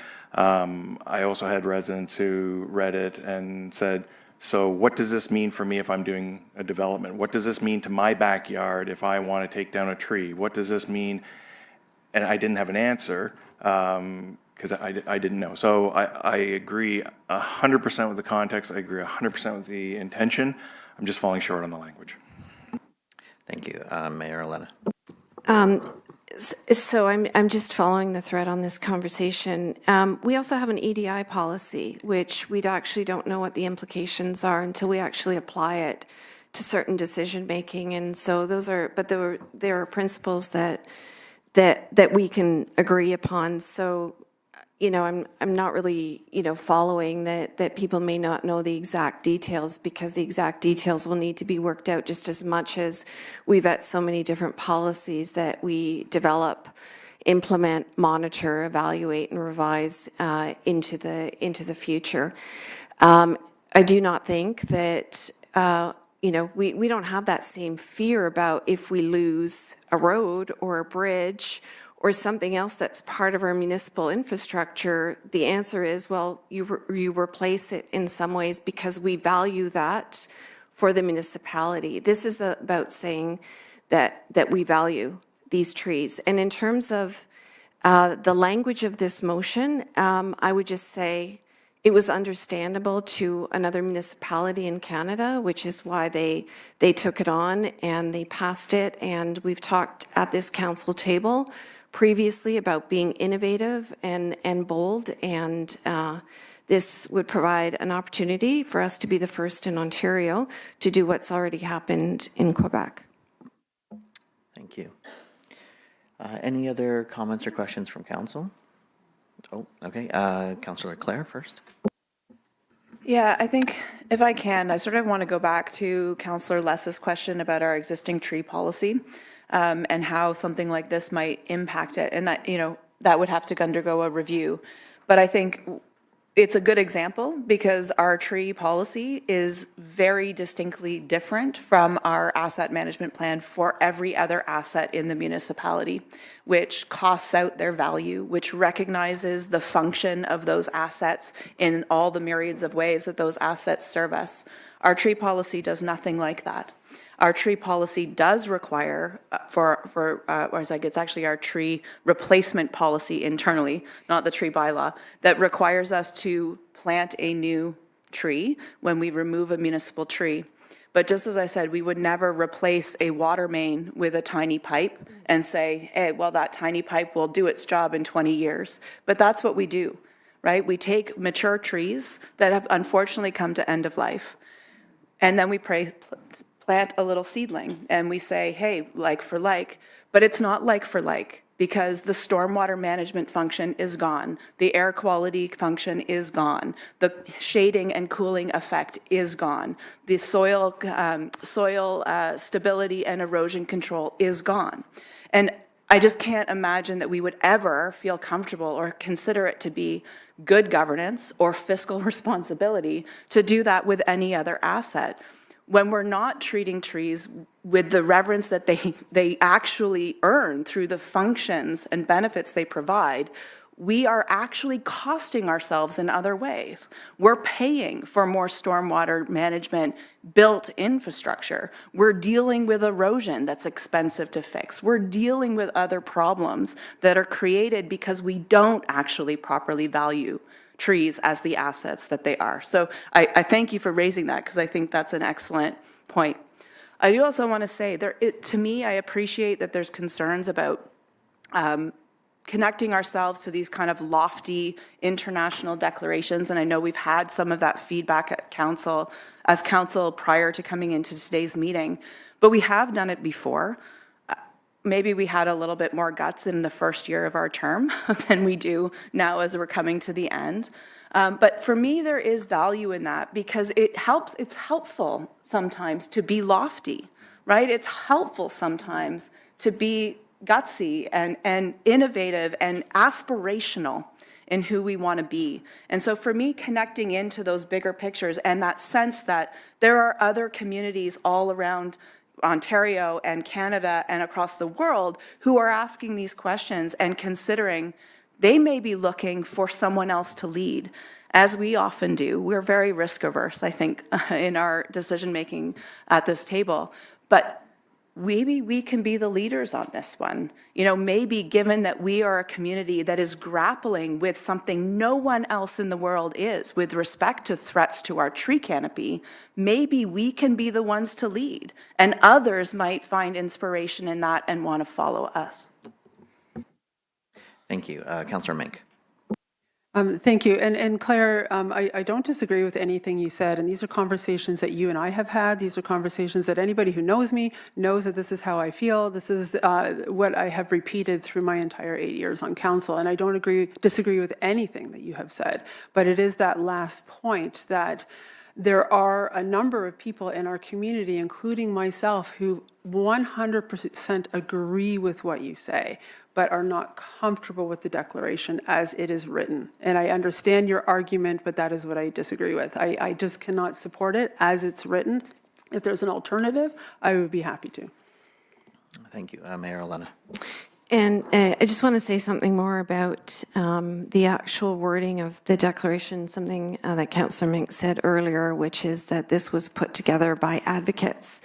I'd like to point out that some of the best advances, whether it's in the areas of accessibility, human rights, equity, diversity, they came to the fore in terms of governance and laws because of the efforts of advocates. They didn't get created from within governments. They got created because of the bold arguments of advocates trying to make change. Thank you.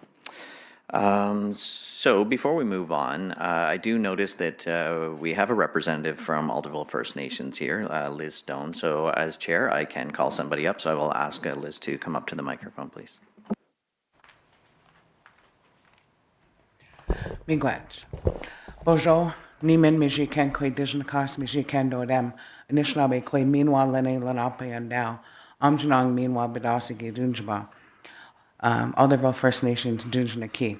So hello and miigwech. My name is Liz Stone. I'm the First Nations manager at Alderville First Nation, and I've been asked to carry a message from Chief Tanner Simpson and the nation. I'll do that, and then I'll offer some comment. So it's regarding the support for Port Hope's protection of the canopy and the fundamental rights of trees. Alderville First Nation commends Port Hope's initiative to protect the tree canopy and to recognize the fundamental rights of trees.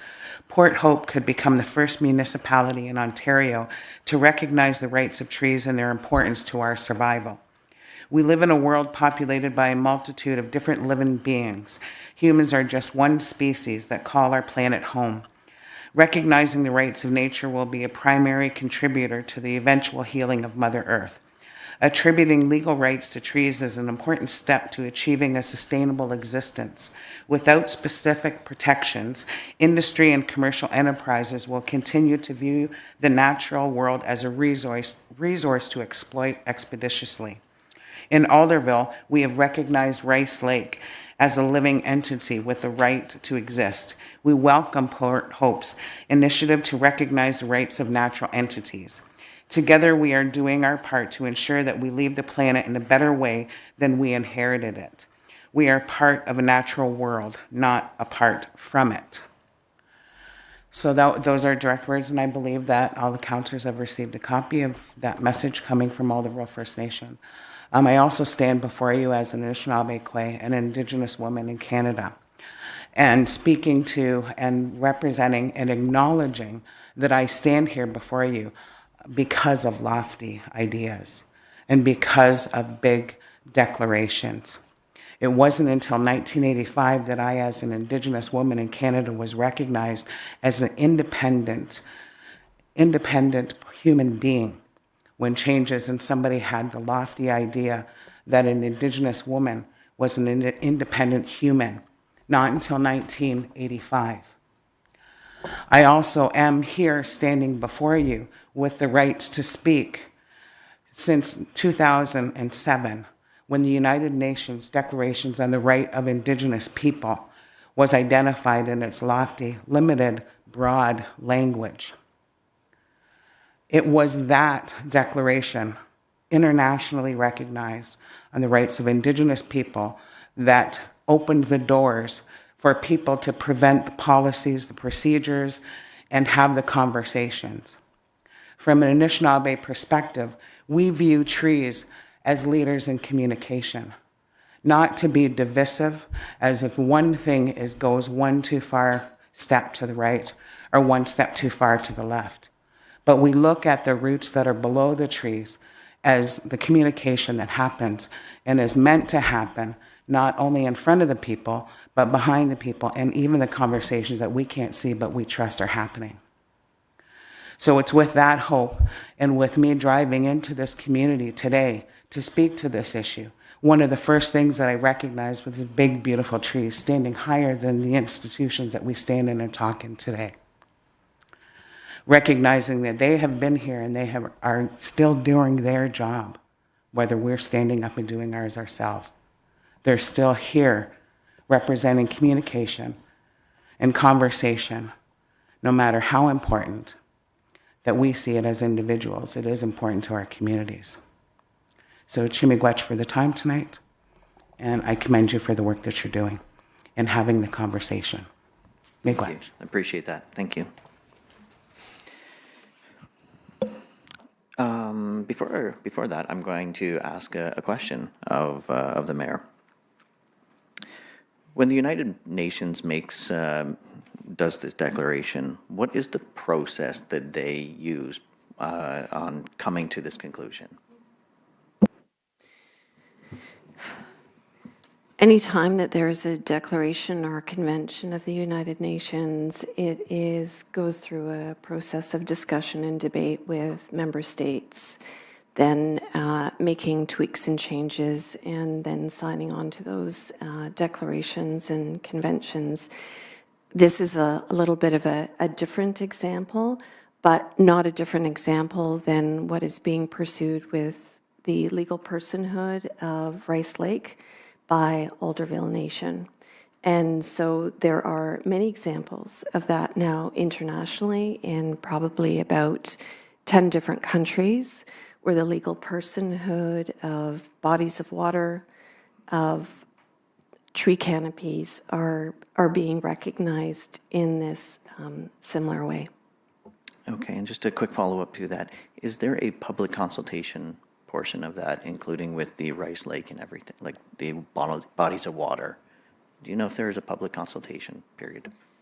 Well, that would be a question for Alderville Nation because they are leading that as rights holders over that lake.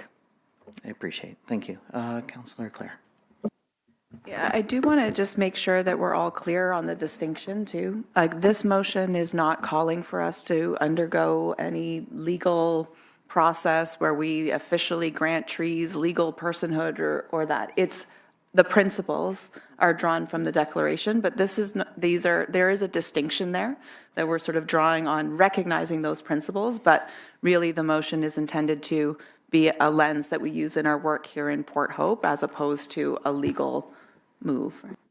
Appreciate Yeah, and I think that's a really good point, Councillor Clare, which is that this provides, in a sense, a commitment to a principled approach when it comes to the way in which we think about trees in this community, and it makes it so that it's front and center, so it's not an add-on or it's nice to have. At some points, it becomes very central to the way in which we make decisions, much the way that we now have, for example, an EDI policy in this community. Appreciate. Councillor Mink, and then Councillor Les, and then I believe we've had a pretty good discussion, so we will be moving on with the vote. I just want to ask both the mayor and Councillor Clare if you can provide more information. When it says here, and this is one of the areas I struggle with as well, that the last half where it says, and further, that the municipality commit to integrity principles and so on and so on, green asset management practices in the modernization of urban planning regulations and so on. So does this mean that when a decision comes before council and we're prioritizing cost, budget constraints, accessibility, heritage, or any of those other very personal, emotional, and required priorities, that this will take precedence over all of those decisions? And if the answer is no for you, how can we assure that the answer is no moving forward when this declaration is embedded and accepted? Councillor Clare. So I know I don't think any of this language suggests that this would be some sort of overarching tool that trumps everything else, but rather that the inclusion of trees in that conversation would be such that that they are also recognized for all of those important functions, right? Whereas currently, in our discussions, time and time again, unfortunately, as you experienced in your last term of council, trees are sort of dismissed as a nice to have, whereas all those other pieces are serious business, right? You've experienced that. I've experienced that. We've all seen that. So I think what this says is, no, we're going to include trees in the same manner as we include those other issues, and we are going to weigh them properly for what they actually bring. And so, when it's a fiscal budget thing, it's, hold on, what is going to be the additional cost, or burden on our stormwater management systems if we remove this group of trees? What's that going to cost the municipality? It's going to be actually pushing our thinking to be more fiscally responsible because we're recognizing the financial value of those assets. And I understand that, and I don't want to have that argument again because or that discussion, because I agree with you 100%. But you also know that throughout this term, there's been times where we put forward language and then it's read differently, and it's like, that's not what I meant. And that's one of my concerns with this. It's so broad that it can be interpreted differently later. If I could just respond to that, you're right. And wouldn't it be wonderful if we could pass resolutions today, then guarantee that the people sitting here 6 months from now would read it in the exact same way as we do? That's just not a reality, and that's not limited to this motion. That's true of every motion we pass as a council, right? Sometimes we even go back 2 years later and think, wait, what was the original intent of that? So, I think that's not a fair bar to hold this to, because everything we do now is going to be interpreted by those that come after us. That's just the reality of governance. Thank you. Les, or Councillor Les, sorry. Okay, so what would it do to your motion if we said, now therefore be it resolved that the municipality of Port Hope endorse 3 fundamental principles of the rights of trees, Article 1, 2, and 3, and just take out universal declaration? Well, I believe, Mayor Elena, sure. I'm open to some, reasonable wordsmithing to it. The one thing I did want to add, which has not come up as part of the conversation, is when we have contemplated at this council table and supported an increase in the acceptable level of arsenic in this community so that we don't chase arsenic to the detriment of the tree canopy, at no point do the conversations around acceptable arsenic levels include a consideration of the health effects of losing up to 80% of our tree canopy in this community. And so this kind of declaration sends yet another very clear message that when we consider the impacts of digging up this community and losing 80% of our tree canopy, that the impact of losing those trees on human health should be considered in the same way as we're considering what are acceptable levels of naturally occurring arsenic in this community. Thank you. Councillor Les. So would you be amenable to taking out the word in universal declaration? So we do have a motion moved by the mayor and seconded by Councillor Holloway-Woodwani. There is a suggestion from Councillor Les. Sorry, the clerk's trying to chime in here. Chair Pearson, because the motion is on the floor, if there is any change to the motion as it is, it would have to be an amendment, which would need a seconder. Okay. Councillor Clare. Listen, I think we have to be realistic when we bring forward notices of motion, that, those of us who are involved in crafting the motion bring forward the language that we feel best reflects the intention and makes sense to us. But I think I'm always open to, requests to amend such that the language makes sense across the table. And if there are language amendments that will help that be more clear or better reflect, you think would better reflect our intent and make it palatable for you to support, then I'm all ears. Appreciate that. Okay, so we have a motion on the table, but we have a motion of an amendment. Is that what you're saying? Okay, so I would need a seconder for that, please. And it looks like it's seconded by the mayor. So I'm going to open the amendment up for discussion now, and Mayor Elena. Thank you for that suggestion, Councillor Les. I think it still maintains the general spirit and intent of what this motion is about. I was deeply moved by the words of our guest this evening. And I think it's a very good reminder of sometimes the context in which we do our decision making. And so I'm going to ask for a recorded vote on this one. Appreciate. Councillor Mink.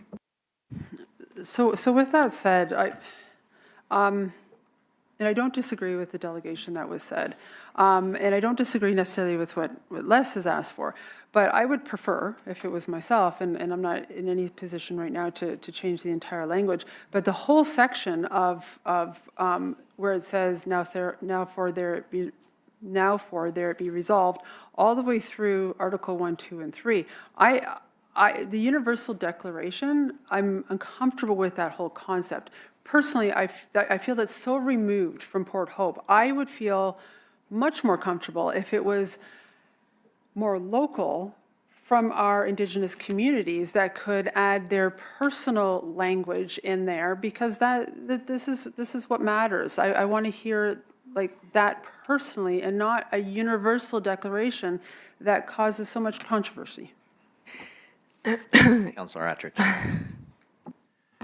Thank you, and I appreciate, your efforts on changing the language and amending it, because I sense as though we're all trying to row in the same direction. It's just we're not quite, in the same boat.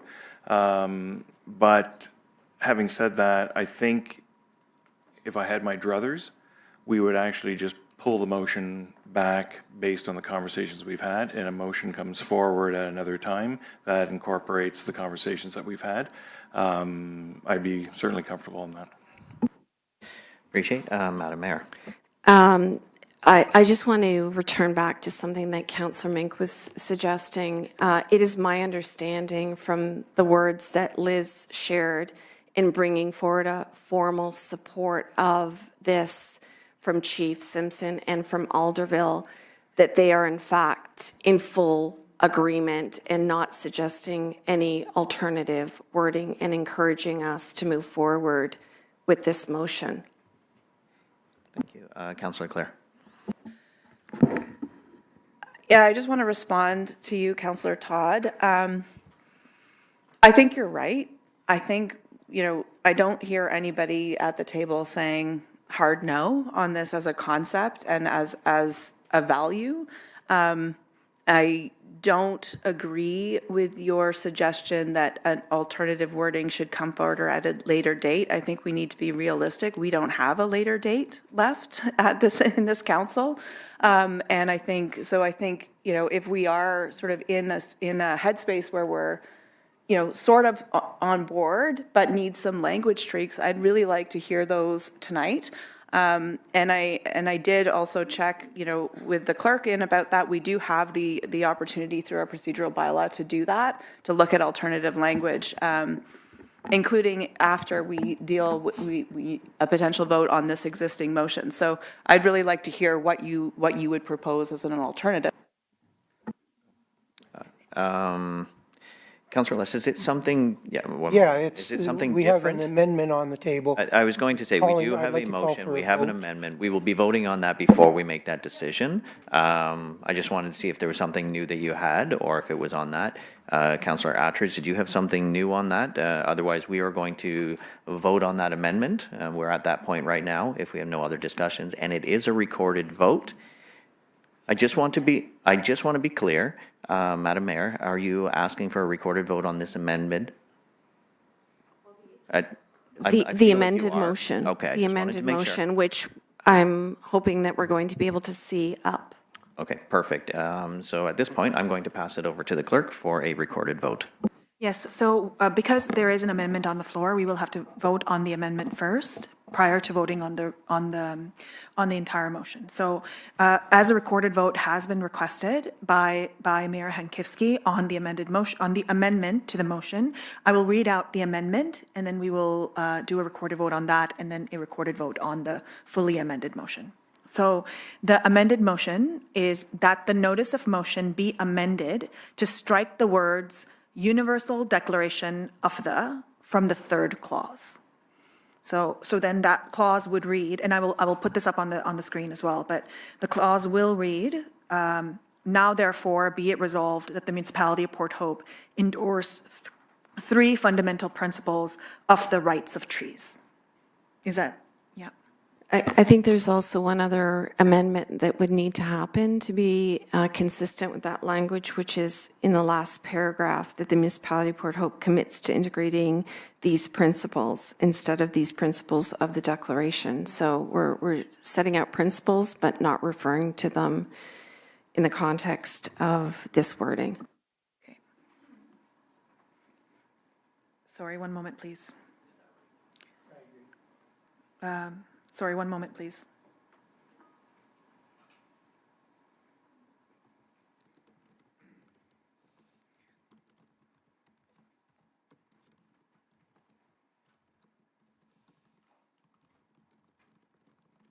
Okay. So the amended motion then would read, moved by Councillor Andrews, seconded by Councillor Henkifsi, that the notice of motion be amended to strike the words universal declaration of the from the third clause and of this declaration from the last clause. If I understand that correctly. Yeah. Okay. Is that? So I will ask the mover and seconder, is that what you're looking for? And can I ask the clerk just to maybe put that up on the screen, just so everybody can look at it, so that there is clarity before we go into this vote? Yep, what I will do, just for clarity's sake, is I will put the full motion up to, and strike through what we are going to be removing. So, yeah, thank you. So this is the motion. The amendment would be to remove universal declaration of the from the third clause and of this declaration from the final clause. Just one other point that I want to ask Councillor Less, because it's no longer a declaration, would you see striking out Article 1, 2, and 3, because then these just remain as principles? No, I'd leave the Articles 1, 2, and 3 in.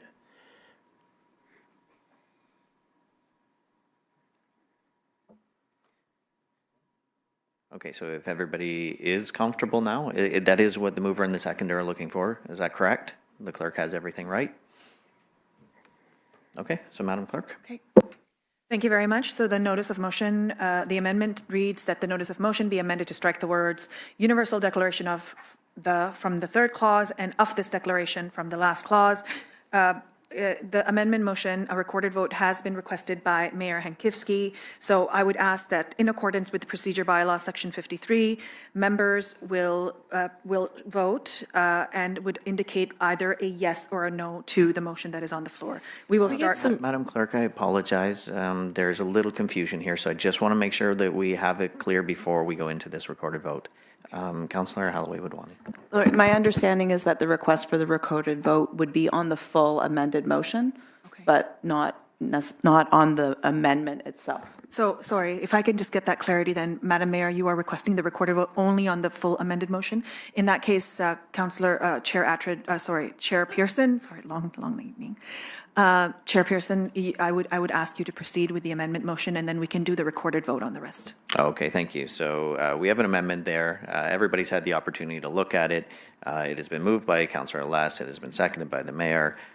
No more discussions. All in favor? And those opposed? Thank you, and that has been passed. So now we will move on to the overall, and now I will pass it over to the clerk for the recording. So I Chairperson, would you like me to put up that motion once again? Or? I think that would be appreciated, just to make sure that everybody is completely clear at this point of what we are voting on. Thank you. Okay. So if we could just have that, yeah, thank you very much. So this is the motion that is currently on the floor where a recorded vote has been requested. So this is the motion that was originally presented by Mayor Henkifsi, seconded by Councillor Holloway Wadhwani, and based on the amendment that was just passed, the words universal declaration of the has been removed from the third clause, and of the declaration has been removed from the final clause.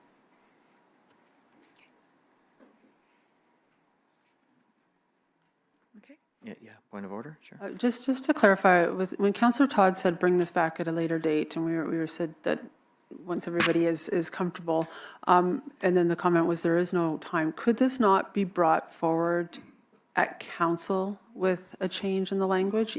Because we're discussing it here at Committee of the Whole, right? Can it not? It is council's prerogative. The motion is on the floor for voting by Committee of the Whole. The final vote on this matter would be brought forward at the council meeting of July 21st. But this is a Committee of the Whole, yeah. Right, but could council say at this point, have a vote to say, bring it forward at council with changes to the language? So the changes to the language were just the amendment motion that was passed? If there is additional changes. Okay. To Todd's point where he said maybe we should take this, present it at a later date, do we have to go back to Committee of the Whole, or can we come straight to council with further changes? So from a procedural perspective, a referral motion, a refer back to the original presenters of the notice motion, or a deferral motion to the next meeting would take precedence over the consideration of this matter currently. Okay, thank you. Councillor Clare. I think that's a good question. And I do want to just say that I did have a conversation with the clerk that there can also be, after the vote on this motion, there could also be alternative language introduced tonight, if that was the will of council. It's not prohibited in our procedural bylaw. And we have also done that early in our term, where there was a notice of motion printed on the agenda. And in fact, it was completely replaced with a new motion and voted on that evening. So we have done that before as council. Appreciate Councillor Attridge. Thank you. And to that end, I did actually come prepared with an alternate motion should this one fail, because I do agree with the direction we're going in. I just simply don't agree with the language, but prepared to go through and do the vote. And if this one passes, it's fine. But if not, then there's another alternative. I appreciate that. I believe that we are at a position to vote right now, though. So that's what we'll do first, and we'll see what the outcome is. And if we need to proceed with maybe a different motion after, we can do so. But at this point, we are calling the vote, and there'd be no more discussion. I will pass it over to the clerk. Thank you. So thank you very much. I have already outlined the rules of the recorded vote. The motion is on the floor as was presented with the amendment. I would ask for council members to please vote yes or no to the motion that has been presented, moved by Mayor Hankivsky, seconded by Councillor Holloway-Wadhwani. We will start with Councillor Andrews. Yes. Councillor Attridge. No. Councillor Holloway-Wadhwani. Yes. Councillor Mink. No. Deputy Mayor Pearson. No. Councillor Toms. Yes. Mayor Hankivsky. Yes.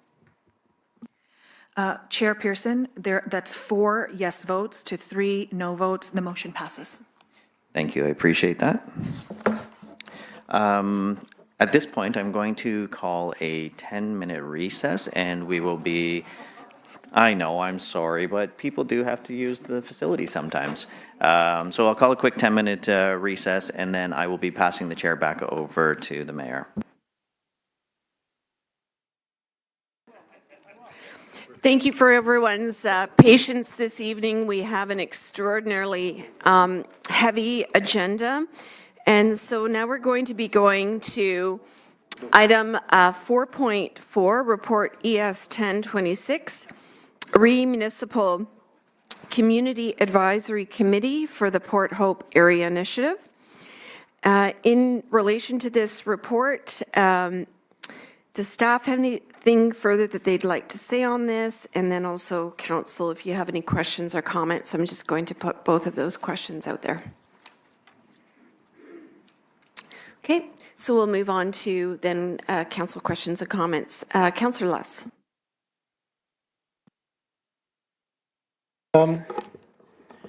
In the highlights on the first page, the CAC will establish terms of reference that include mandate, scope of activities, etc.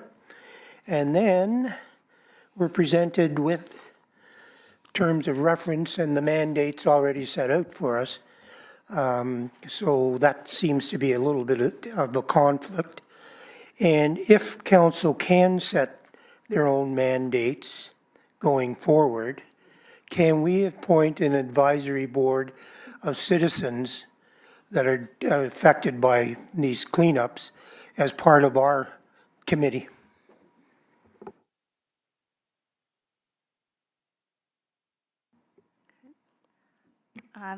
Thank you, and through the chair, I do want to address that very briefly. The terms of reference that were provided in this report were a draft terms of reference with some suggested wording, suggested mandates, suggested procedure. So it is up to the CAC to help to finalize those along with AECL. So that would be something that you could alter should you not like the way that the mandate is written or the formula. So in terms of appointing other citizens, through the legal agreement, you do have the option of appointing a CAC of residents. So you could do that direction. This was written as the municipality acting as the CAC. So I've written that you guys would be the ones that would be the members of the CAC. The reason for doing that is that you guys have been elected democratically by the community to be representatives of the residents.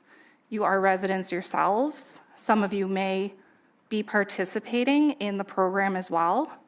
You are used to receiving commentary from the public, and everyone does know how to reach council. So that's why we thought it would be a good fit for you guys to act as the CAC. We did include comment and question periods within the meetings so that we can have residents interacting and being a part of the meetings as well. So you guys do have the choice of changing how we run that, but we did think that there was already an established process for having these public meetings. Thank you. Do you have a follow-up, Councillor Less? No? Okay. Deputy Mayor. Thank you. So just going on with what Councillor Les was saying there.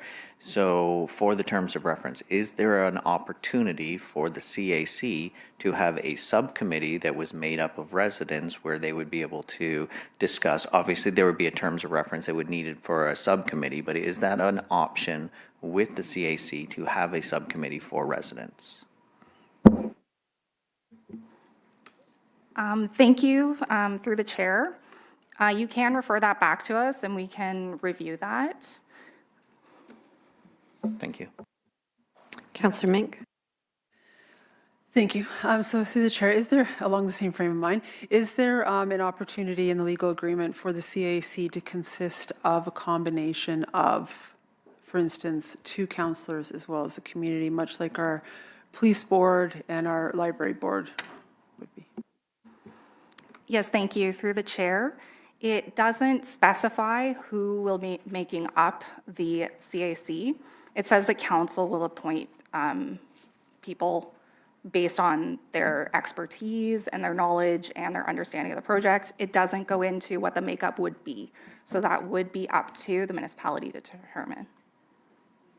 Follow-up from Councillor Mink. And thank you for that. So, and I just want to give a little bit of my opinion regarding this matter. So I think it's important that we have a CAC and that we currently have this established. And at this point where we are in our term of council, I think moving forward as considering the time constraints, it's probably wise for us to at least consider what's here.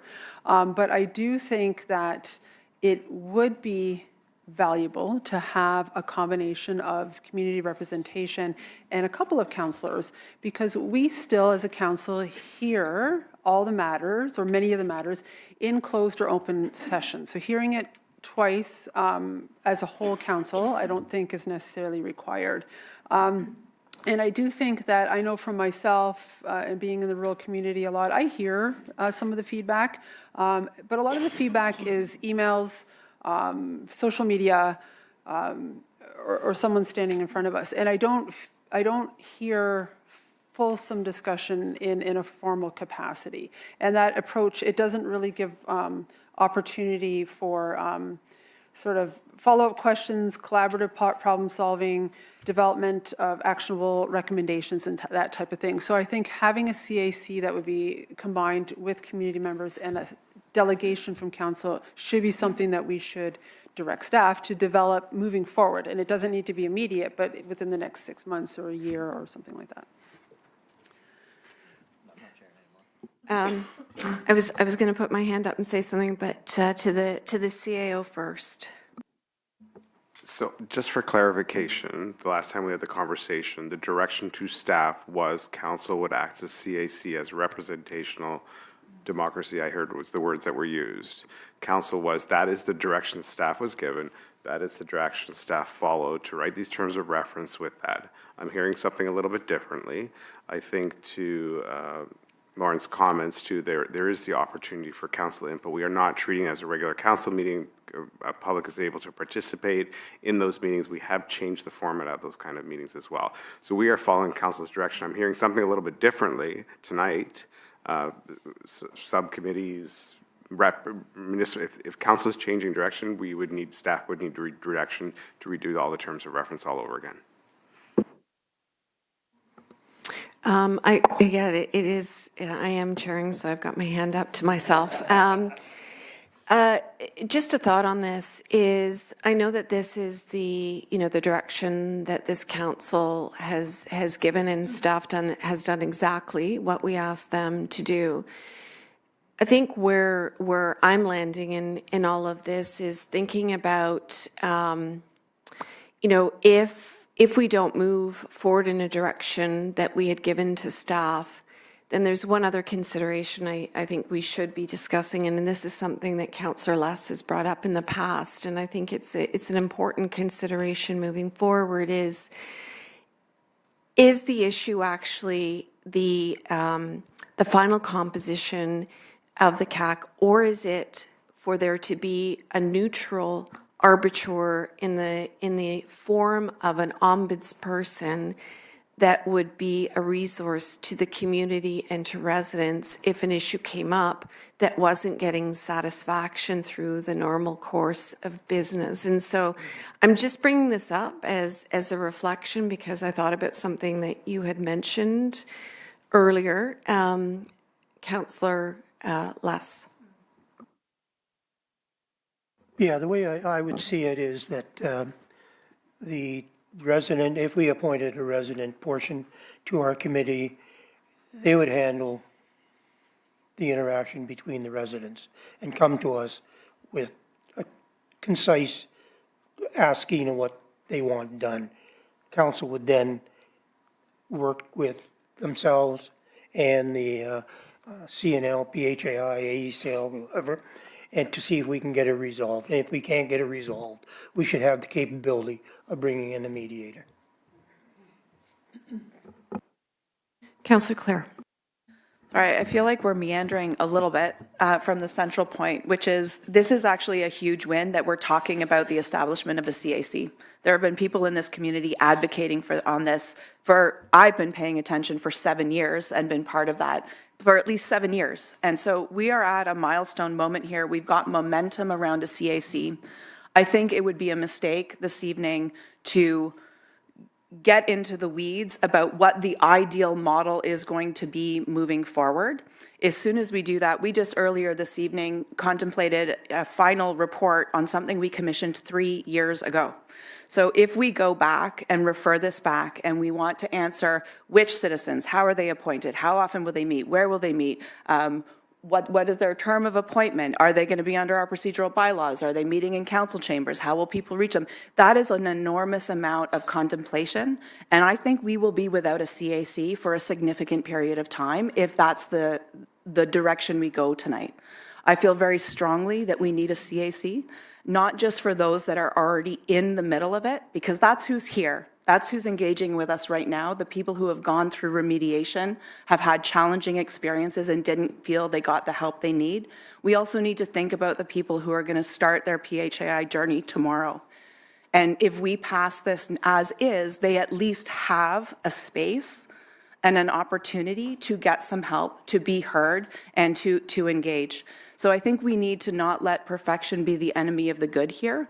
I firmly support community involvement in this process, and I'd really like to see that be where we ultimately land. But what we have here is a good start, and I'd like to propose that if it's the will of council that we adopt these terms of reference as that good start and establish a CAC, that I would like to propose that we amend the motion such that we direct staff to convene a meeting of the CAC before August 30th of this year, so that we can get that started and start hearing more from residents and provide people with that space that we have heard time and time again that they're looking for. And I would also like to propose that we amend the motion to say that the terms of reference undergo a review within 6 months. That will give us time to learn from how the CAC is functioning under this preliminary model, gather more information, and importantly, allow those deliberations to take place with the people who will be sitting at this table, acting at least in part, potentially, as CAC moving forward after that 6-month period. Thank you, Councillor Clare. I'm not sure if it was Councillor Mink or Councillor Lasso. Councillor. Mine is too. Okay, I'm going to go to Councillor Mink, then to Councillor Lass. I was wondering, thank you. I was wondering, Councillor Clare, would you be agreeable to when you said 6 months, the review, considering, a new term of council is coming in, and they may review all committees of councils and boards at that time, to include it at that time, because they may bring in other committees and things like that. I'm looking at the clerk because she's waving. So is it okay if she just comments on what? I will defer to, okay. So the only thing I would caution with having this be part of an advisory committee review is that it is our intention to bring forward an advisory committee bylaw review in the next before the end of this council term. And also, this CAC is bound by a separate legal agreement, not through the advisory committee bylaw. So it would be two separate things. Yeah. Is this on this point? Oh, okay. So in answer to your question, I think the language that I brought as the motion actually directs it to be, review would be initiated. So it wouldn't necessarily say that the review is complete, but that it be initiated with 6 months. Councillor Lass. Are we volunteering to sit on this committee, or can we refuse to sit on it as a councillor? CAO. The council has been deemed under the legal agreement to be the acting all of council. It doesn't have any exclusionary in the legal agreement. And I believe the last conversation we had several meetings ago, council agreed to be the CAC. All of council agreed at that point in time. Just going back to Councillor Clare, what you were asking for in terms of a first meeting, I think that's a terrific idea because as you have heard previously me speak to at this council table, is that there's going to be a really critical meeting of all key stakeholders around the PHAI before the end of July, and there may be some very groundbreaking updates that would be able to be shared at that time. Any further comments on this? Okay, so then, sorry. Deputy Mayor. Thank you. So I just want to go back to potential subcommittee with residents sitting on that. If we are acting as the CAC, I still think that it's very important to get the residents' feedback and have a subcommittee for something like that. But I also realize that is not what we directed staff to come up with today. Now, if we were to do that, could we implement that at a first meeting of a CAC or in future meetings? Is that something that can be changed? I don't know if I'm looking at Lauren or Mike, but. I'm looking at either whoever's hands goes up first. So Lauren. Through the chair. So within the terms of reference, it does mention that the terms of reference can be altered at any time by council. So if during the meeting you choose to change your terms of reference, that would be something allowed within your terms of reference. I really appreciate that. Thank you.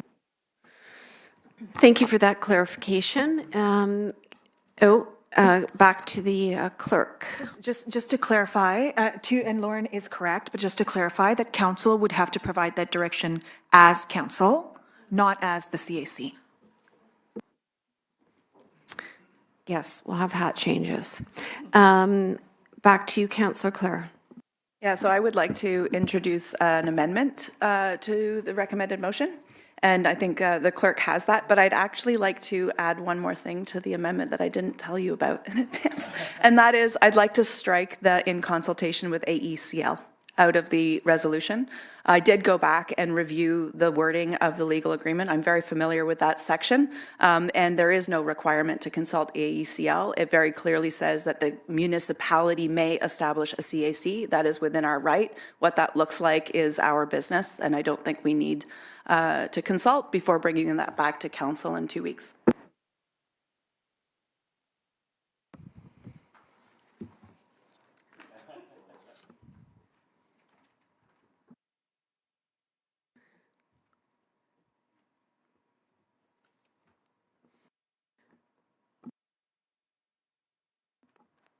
Is there some clarification that you would like to provide? I think there's different parts of the legal agreement that say the terms of reference are done in consultation. We just need to verify that. We need a minute.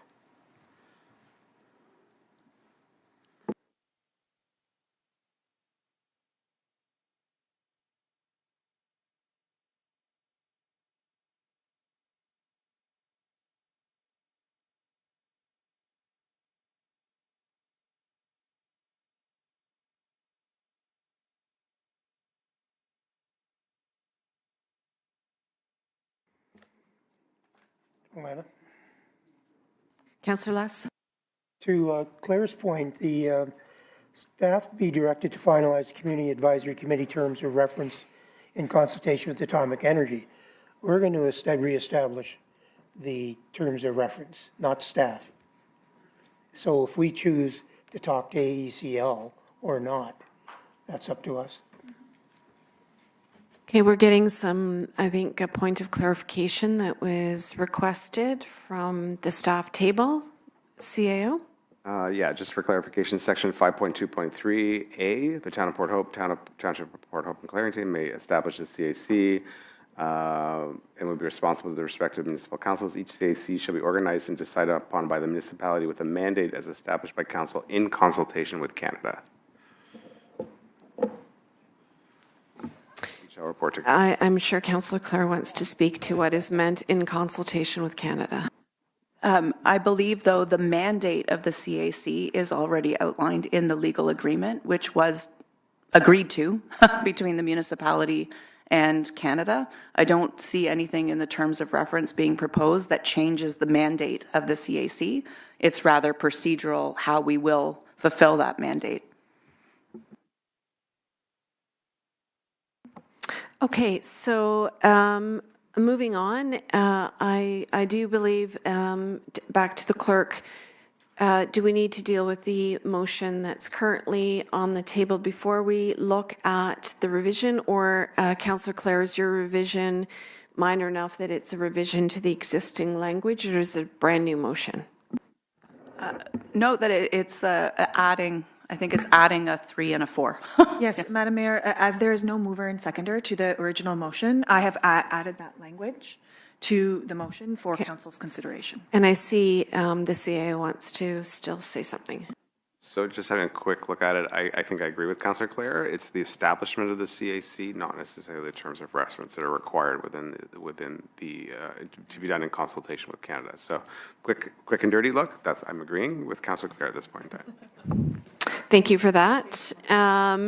So now we have the revised motion in front of us.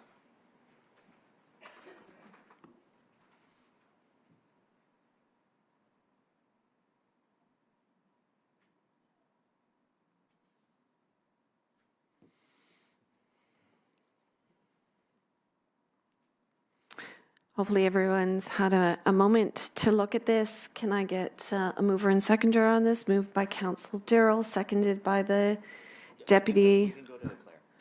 Would you like to do? Okay. Okay. Do you want to move it? Okay, and then Councillor Darrell will second it. All in favor? And that is passed.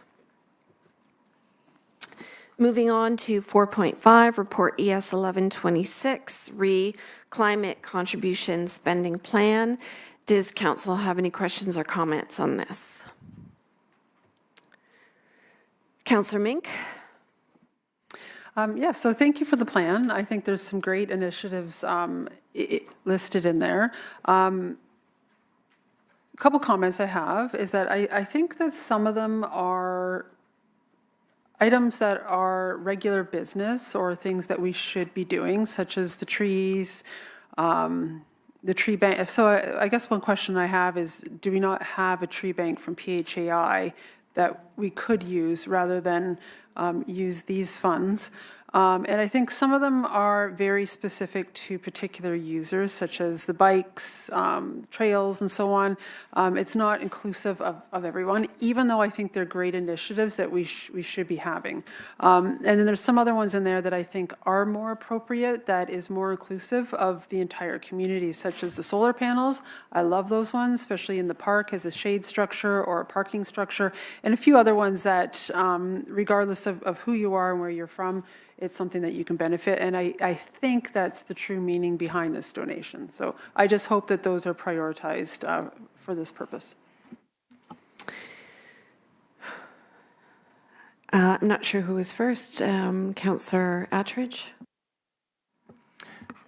Thank you. I also, I very much agree with the list that was there. The one that I have a concern with, and perhaps you can speak to, is the final one that is the Climate Action Coordinator position. That one was a flag for me simply because it exceeds the spending amount that we have and potentially will have a continuation of money afterwards. Could you maybe speak a bit more to that one, please? Yes, thank you. And through the chair, so when we were pulling together this list, we were coming up with the projects that we think could have the most impact and the ability to sort of carry on the intent of the donation. We did include this one because of the benefit that it has ongoing. In addition to that, we've also included in our consideration, and obviously we still have some more budget to look at, but we did include the possibility of reviewing intern positions as well as part-time positions as, of course, another option for being able to have a smaller budget. So within that, we have the consideration. We wanted to put the largest number in that would possibly be seen, just so you could see what the impact could be. Councillor Less? No, it's okay. I don't- So the recommended motion, oh, I'm sorry, Deputy Mayor. Thank you. So I know, I'm sorry. I appreciate what Councillor Attridge just said because I had the same concern. And actually, when it comes to the motion, I was hoping that maybe we could change it from the 10 initiatives to 9 initiatives to remove that from the initiatives. Councillor Clare, do you want to speak to that? Oh, okay, Councillor Clare, you can speak to that. Thank you. Sorry, I didn't put my hand up first just because I have had the chance to be part of conversations at the Environmental Advisory Committee about this list that came forward. I do want to appreciate staff for pulling together this, and especially Lindsay Winters, who's our Environmental Leadership Canada intern, who's completing her last week with the municipality in that role this week, who did a tremendous amount of heavy lifting alongside staff on this one. I think it's a great list, and it's really exciting to have this on file because we won't be able to fund all of it, but wouldn't it be great if we keep these in mind for future? I want to just share what I shared at the committee, which is I think that this is a really unique, possibly one-time opportunity to do something really exciting that's visible and tangible and durable, and something that can be leveraged to educate the community and really shine a spotlight on climate action and what we're trying to accomplish. So for me, I'm going to be, I think, hoping to see that we do choose at least one item that has that really visible splash to it, where it gives the community something to look at, that this is what we did. And the fact that it will have been done through the generosity of a single individual in our community making a $50,000 donation, I think is really unique, and something that allows for signage and that kind of celebration, I think is really going to be honoring that gift that was given to us. So I hope that we see that come forward, and something that we can really sort of look at and celebrate for years to come. Councillor Attridge. Thank you. In a similar vein to the Deputy Mayor, I would be happier if either it said 9 initiatives, or if we were very explicit in the project description that we are hiring a part-time contract position to a maximum of $50,000. But my concern is that this will be the start of a new full-time position, and to that I can't support. But if we were to strike that one to 9, I would be happier. Seeing if there's any other comments around the table on this, Councillor Clare. I also would like to propose a small revision or amendment to the proposed motion. And I did want to go back to the letter that we received from the donor.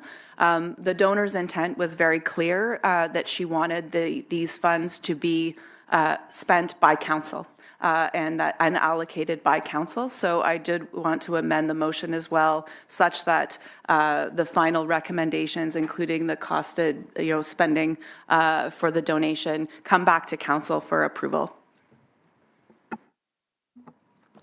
So in terms of the implications for the list, can you just be a little bit more explicit on that in terms of item number 10? Oh, I'm okay with their revision to item number 10. I was just offering up another proposed revision. Okay. So we have a motion that is listed on the agenda.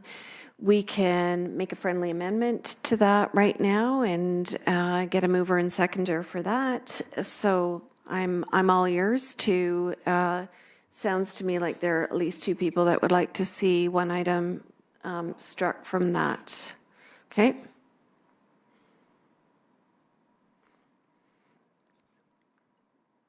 Madam Mayor, the second part of the motion. Yes, Reads, is Councillor Clare's recommendation. So we have these two amendments to the original motion.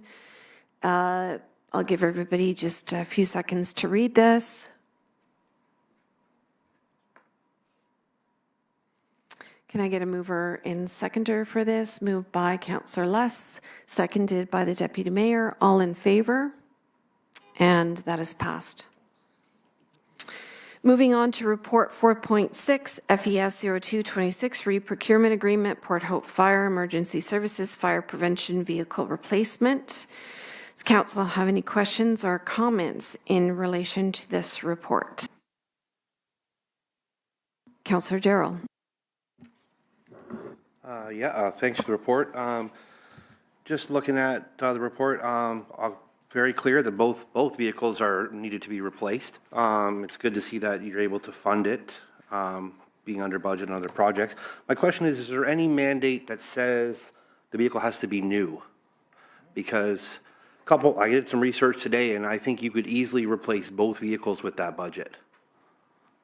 Would be my suggestion with something a year or two old, that you don't take the initial whack of that new vehicle purchase, the depreciation part of it. Thank you for the question. Through the chair, apologize. There hasn't been consideration to purchase a used vehicle. That historically has not been the way we approach vehicle procurement in the municipality. We currently don't have a fleet replacement or fleet management policy for the municipality, which would speak to something like that. Personally, I would see potential issues with that, especially for an emergency response vehicle. These are vehicles in which respond to life-critical incidents. So buying a used vehicle, potentially, I don't want to speak to it. I haven't done the research on that because that's not something that I would respectfully support, just due to the fact that we don't know the wear and tear on the vehicle. We don't know implications on warranty. I mean, I'm not a used car dealer, but I would suggest that buying new vehicles is what we've done historically across the municipality for a variety of good reasons. Councillor Darrell.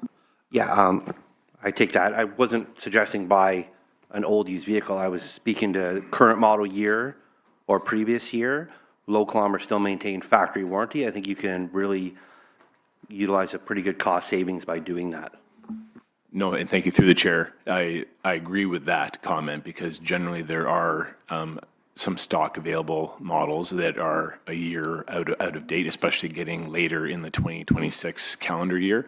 Getting a 2026 or even a 2025 model with low or 0 kilometers obviously is an option. We're looking for the most cost-effective, economical solution to replace this vehicle, and that will be taken into consideration, absolutely. Councillor Darrell, would you like to put forward, I was going to ask you if you wanted to put forward an alternative motion. Yeah, I would just like to maybe put an alternative motion that we just explore that route of looking at a current model year or previous model year vehicle of that size that you're looking for, the Dodge Journey, which is no longer production, but there's many comparable vehicles that we could obtain locally as well that would probably fit the bill. And I'm going to take a comment from the Deputy Mayor. Thank you. So while talking about changing up the vehicles, have we looked at different options, whether it be electric or hybrid? And have we looked at exploring any other funding sources? So for instance, we know that there's a potential for an OPG power generating station not too far. And if we're going to an electric vehicle and maybe down the side, OPG powering the Port Hope Fire, maybe it's a potential for a different funding source. Would you be able to speak to that? Yeah, thank you for the question through the mayor. I think just in relation to both councillors' questions, this is simply approval to enter into the agreement. So I'm basically just seeking the reallocation of the funds. The vehicle in which we purchase is not in question right now. The budget that's been established is based on research with a maximum budget allowance, just knowing the types of vehicles and upfitting that it's going to require. So based on council's comments, all those options are available. When I speak to electric vehicle, there are certain limitations to the fact that obviously none of our stations have that any of the electric charging infrastructure installed. That'd be additional costs, additional time, additional issues with electric vehicles when it comes to emergency response, being on scene for extended periods of time, inclement weather, different things we need to look at. I'm not saying it's out of consideration. Same thing with the availability, and that's one aspect of it, is something that we definitely can look into. Obviously, if we can save money by buying a current year vehicle, we would do that. I would respectfully suggest we don't amend the motion so that I'm not handcuffed, because the availability of these type of vehicles is very limited. And to be able to get the right vehicle at this time, it's difficult to procure vehicles. So the more limitations I'm put on, other than just the budget, it may make it difficult to procure the vehicle realistically for 2026. And based on the current mechanical status of the vehicle, very likely will be taken out of service before the end of this year. Councillor Attridge. Thank you. Questions for the CAO. When we have savings in a capital item, would we not traditionally put it back into a central pool versus allocation by department? And I have a second question after that one. Yeah, through the chair, yeah, we had those conversations about reallocating this money. The typical, if we didn't use it for a certain project, we would put it back in the general pool. There was a need, that's why we brought it forward, so there wouldn't be any, current budget deficits going on. The other option too is the savings were from phase 1 of the fire station, right? So could that go forward to future, right? But I think if the need is here, that's why we brought it forward as an offset. Follow up? Then the second part of that question is, when we look at the municipal fleet, would we be looking across to see whether or not we have a vehicle that has been underused that we would simply move over to pursue this purpose? Or are we simply looking department by department? Because I know we haven't really looked at fleet management and a holistic view, but this might be a great opportunity to look at some of that. Through you, Chair, yeah. So one of my desires is to get to that fleet, the long-term fleet capital management plan, right? And we're not there. We need to get there. Realize that because, yeah, if there's a fire truck or a fire vehicle that's not used, could Parks and Rec use it, that type of thing. We need to do that sort of succession planning. So that will be in the works in 2020, later 26 to 27. And another follow-up? But anecdotally, we haven't searched across departments to see if there's an underserved or underused vehicle for this one, because we don't have the program in place, or have we had those conversations with other departments as to whether or not we have a vehicle available? I'll speak for the chief. I think at this point in time, this is a bit more specialty, and there's probably not something in the fleet that would be suitable for that, and I'll deflect to the chief. Yeah, thank you for the question through the chair. I would agree with the CAO's comments that particular research hasn't been done. I can state with confidence that there are no vehicles in the municipal fleet that currently are not being utilized, and if they were available, they would not meet the needs for emergency response vehicle. Okay, thank you. Any final comments or questions around this? Deputy Mayor. Thank you. Just out of curiosity, who would be driving the two vehicles, both of the vehicles, if we were to replace both, if we were able to with some cost savings? Sorry, so through the chair, thank you for the question. So the two vehicles generally are operated by our two fire prevention personnel that we have working on a daily basis, generally. Now that changes day by day. We have different incidents. Obviously, we have different personnel that operate a variety of vehicles for a variety of different reasons. And also, actually, just to speak to your last comment about potential funding sources, I have been in very early conversations with a number of potential corporate players that may facilitate potential future procurement of vehicles, potentially maybe looking at 2027, because we will be looking at replacing the other fire prevention vehicle in 2027. And just for council's awareness, this vehicle was going to be part of the 2027 capital ask. So the reason we're bringing it forward is because we have capital savings from the two other projects I was able to save the required funding for. Okay, we do have a recommended motion on the agenda. Is there a mover and seconder for this recommended motion? Deputy Mayor is moving it. Councillor Less is seconding this motion. Any further discussion or comments on this? All in favor? And that is passed. Moving to item 4.7, report FIT 1026, replan 173, lot remaining following unsuccessful tax sale. Does council have any questions or comments on this matter? Councillor Mink. Thank you. So through the mayor, a couple questions. First question is a tax sale, since these lands cannot be developed, is a tax sale required, or can we just, and posted for sale, or can we just go straight through assuming acquiring that land? Through the mayor, each of these properties, unless they're contaminated and deemed contaminated, I'm not sure what their criteria is, but that's the only way it wouldn't go through the tax sale. All properties that fail at a tax sale, we have to do it this way. It's either we re-advertise them or we vest them. Okay. Okay. Yeah. Okay, yeah, just because for those who don't know that these lands cannot be developed. No. So when we post them, unfortunately, some people then think it's a great opportunity and buy them, and then unfortunately their dreams don't come true. Okay, so that was one question.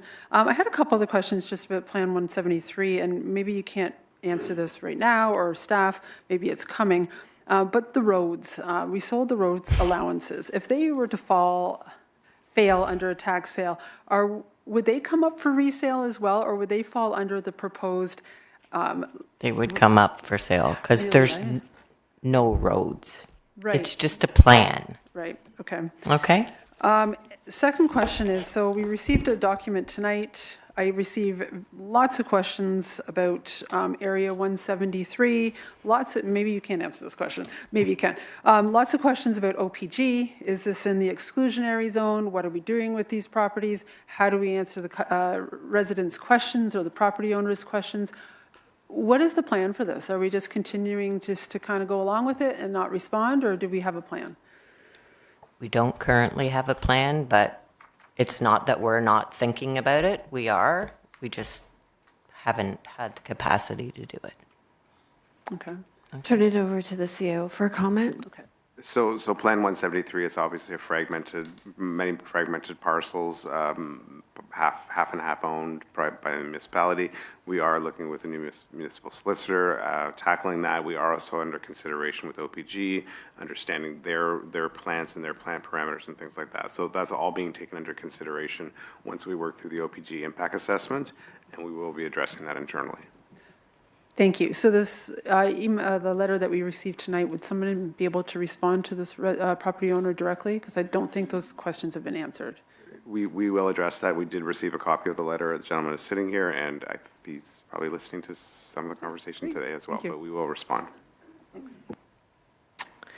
Thank you. So we do have a recommended motion listed on the agenda. Can I get a mover and seconder for that? Moved by Councillor Less, seconded by Councillor Mink. All in favor?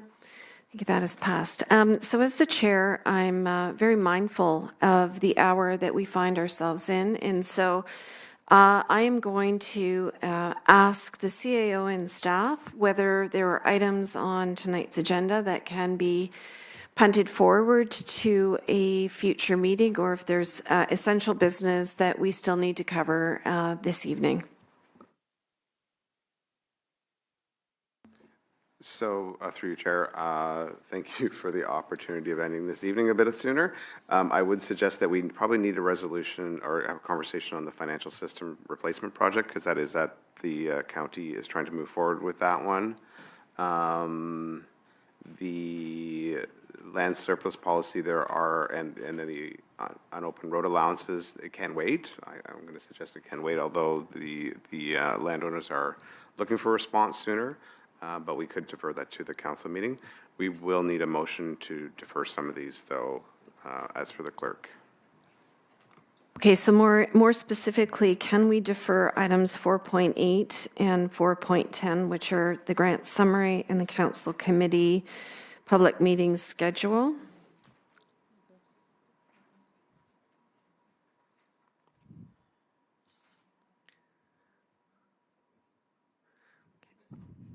That's fine, yes. Councillor Less. Yeah, I'd also like to defer 4.12 because we do have an existing road allowance policy now that we should be acting under, and we probably have people that are more interested in how we are going to approve or not approve their road allowances. I'm sorry, 411. I want to. Sorry, I'm not sure I'm understanding. I think you're making me sure what's on the agenda. I think the motion is just to defer a couple of administrative. Yeah, let's get rid of, or defer 411, because we already have a policy to cover that. And this is just a future policy, and get to, and keep 412 alive. I'm looking at the CAO or. So through you, Chair, 411 is updating the policy to make it more robust as per council's request, and to address the road allowances, the myriad of questions that we get about selling road allowances. It's intended to give council guidance and direction on responding to those requests. It can be deferred. I wouldn't say that we have an existing policy. That was the reason council asked us to update it. So it can be deferred, and it will help inform. I'm going to make a motion that we defer item 4.8 and 4.10 for now. Can I get a? Madam Mayor, I would just ask that if the deferral motion takes place, that we just identify the council meeting, which would be July 21st, that just. Yes. So deferring only items 4.8 and 4.10 to the July 21st meeting. And we move on with item 4.9, which is report FIT 1226 refinancial system replacement project. Does council have any? Oh, sorry. Yeah, mover and seconder for that. Moved by Councillor Mink, seconded by Councillor Attridge. All in favor? That is passed. Moving right along to 4.9, report FIT 1226 refinancial system replacement project. Are there any updates that may affect this recommended motion?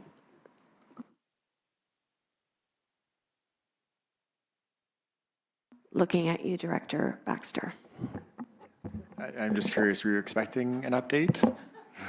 Well, it was my understanding that there had been some conversations on this matter, so I just wanted to make sure that you were comfortable with the wording that we had in front of us. Yeah, we had met with the county just at the time of writing the report. So probably the meetings that you're referring to happened right around the time. So there were some adjustments to the report to refer to the conversations we've had with the county. But nothing really further than this. I can elaborate if you'd like, but. Okay, Councillor Less, do you have a question? Yeah, you're fairly specific on the amount of money we're going to be spending in estimate terms. Who are we going to be using? Which software provider?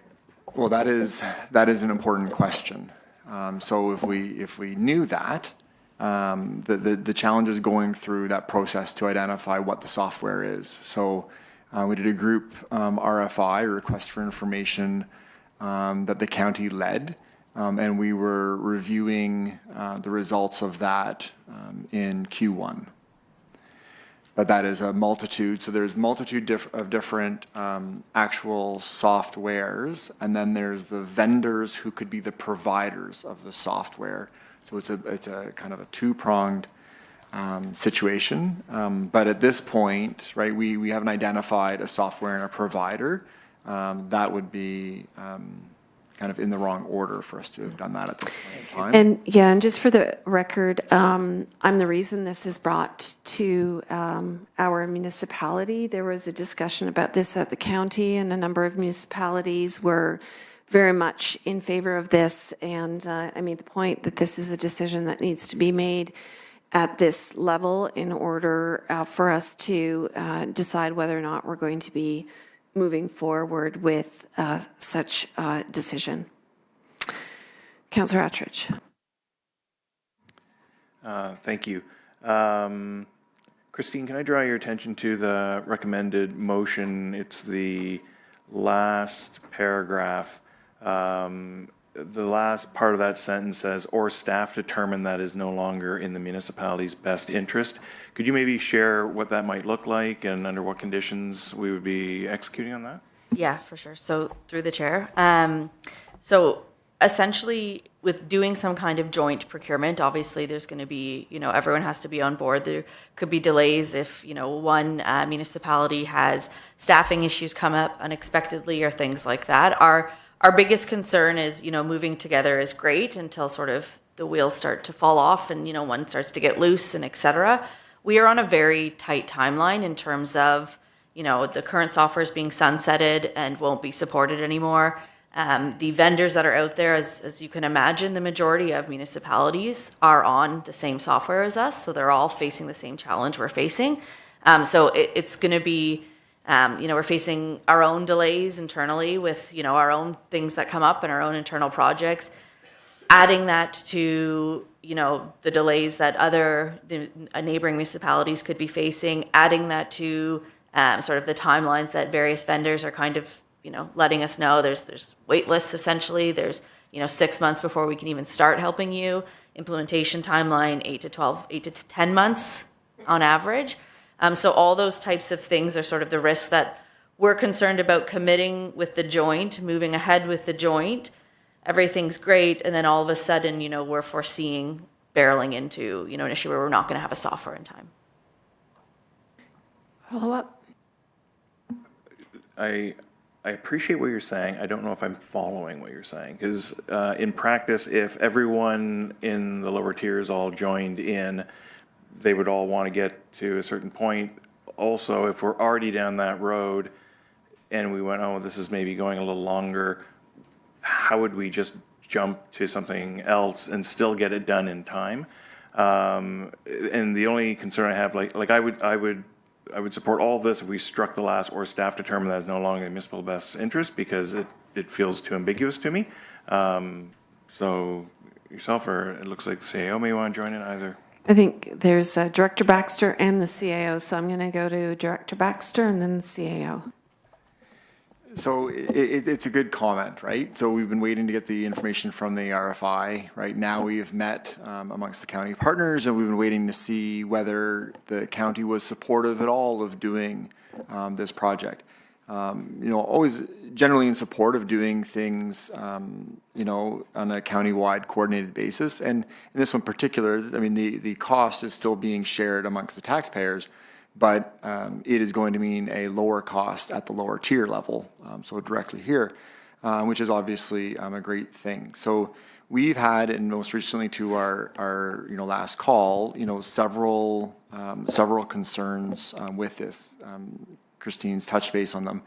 One of them is about the ability to actually coordinate the implementation, right? The ability to configure it without it being, all 7 or 8 of us are going to go, and the county are going to go with the exact same setup. We're all going to be training together. We're all going to have to move together, and the coordination of all of that, and what that would mean to our software, having that reduced configurability, and from a time standpoint. So when meeting with the county, their intent is to do that group purchase and then provide a good amount of autonomy, after that standpoint. So appreciate that from their part. What we are still hearing from different vendors, though, is, you know, if you're doing a group buy, there is a certain expectation, right, of some standardized implementation of some of this coordination and time. So that challenge has subsided, at least from the county's perspective, but it still does remain a concern. But the largest part really does come around the timeline. That's what Christine was talking about. So many municipalities, all in the same software that is no longer going to be supported in the future. And when the original timeline, when we looked at this on a countywide basis, was to go through the procurement process and then issue an award by the end of the year, with the thought then that it would take, 10 to 12 months, and we'd essentially work through all of next year on the implementation to be able to implement at the very beginning of 2028. What we're seeing now is we still need that 8 to 10 month or more implementation period, but vendors now have limited spots available, capacity, and there is now this kind of, you're waiting in the queue until from award to when they can, take us. So when I was explaining when we had our county meeting is that now essentially we need to be able to expedite, to be able to issue an award to a vendor by pretty much September, right? September, October, or else we risk, moving into the last year of any support on the software, which is already challenging for us.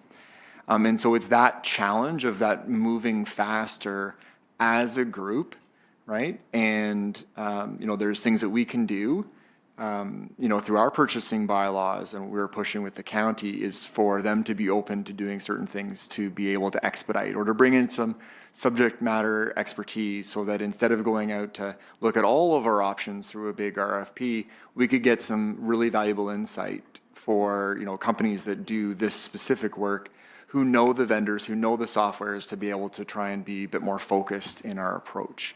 And so that's what we're looking at the county at this point to do, and they have been agreeable at going and setting this stuff up. But there is a concern, right, that we are already in July, right? It essentially, by the time they go through and do this process at all the member municipalities, they're hoping to have answers from everybody by the end of July. That will then start the process, right, of going and doing a county-led procurement process.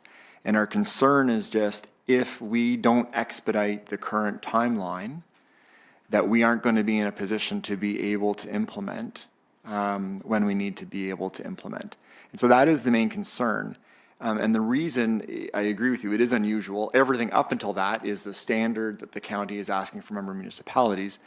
Our concern is that if we're waiting until August or September to come forward back to council and say, hey, this isn't going in the direction that we had hoped, we wanted to play, right, with the group, it isn't coming together, right? Or even if one of the other member municipalities later on, we say yes, and one of the other member municipalities later on in July says they're out, then the way this is structured with the county is that we're not doing this. That then means that I then have to take another month to come back to this group to say, we need to get into a contract, right, with, get some advice, get into a contract, for the software.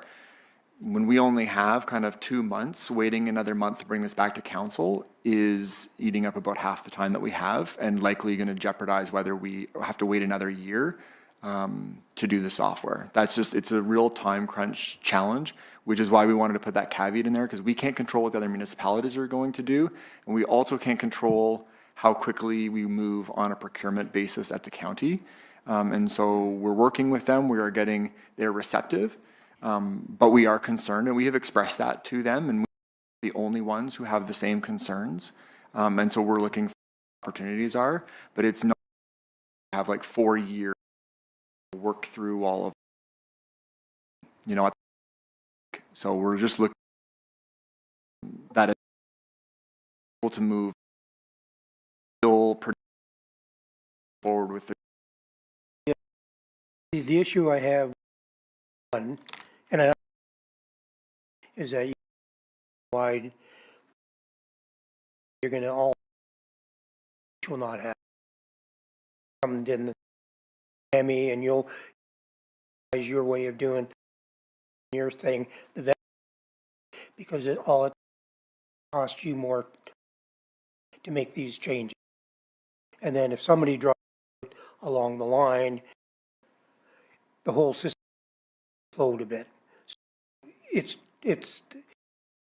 in concept. I used to sell these systems. I understand the process, but there is a lot of risk to dealing with other parts.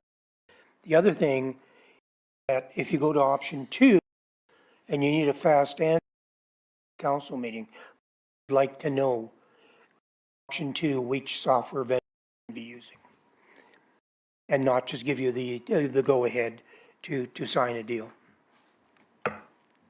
So if I may respond to that through the chair. So in the first part, the intention on the countywide basis is that we'll be identifying what the requirements are, right, to meet everyone's needs. So anyone coming to the table would have to be able to meet the needs may be different, you know, Brighton as your these changes at council are that have as what we. So I'm not that standpoint. The next part, though, in terms of what the software is, 2 parts forward on it. We need to have a budget to be able to go to the procurement process, right? So we have to have that. We can't. This is who we're going to buy it from. We need you to author. And the other part point, it's a decision. The council's decision with the project. The council is what is the budget we have to work with the project, but council get involved in the vendor is going to be, who the software is going to be. It's, council's that purchase decision. Agree with you on your point. There is expertise. There's understanding of how this process works. The worst example was the Royal taking on the YMCA integration project that cost millions apart within years. So, Councillor, if you have some specific advice, expertise, I'd be happy to hear it. But the advice I'm providing is in alignment with procurement policy, separate the role from council and the staff. I look forward to talking with you. Any other further questions or comments on this? Okay, so we do have a recommended motion that is on the agenda. Is there a mover and seconder for this recommended motion? And if not, is there a change of wording that folks would like to see in terms of what is on the agenda?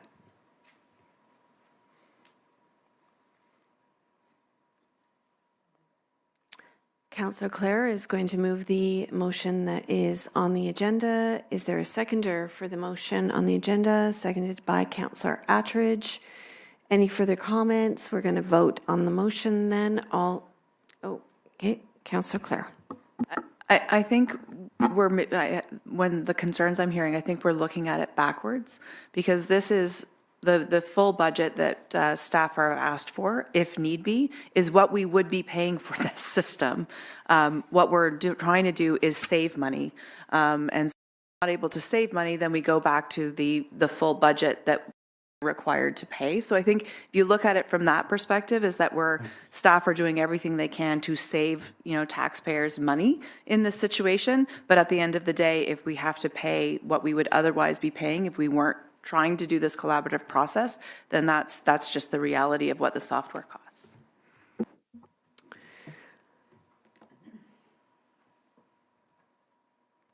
There was an interesting discussion at the council table at the county that may not necessarily, the guardrails may not always be there equally across all lower level municipalities, which is why this came to be a point of discussion here. So we have a mover, seconder for what is on the agenda.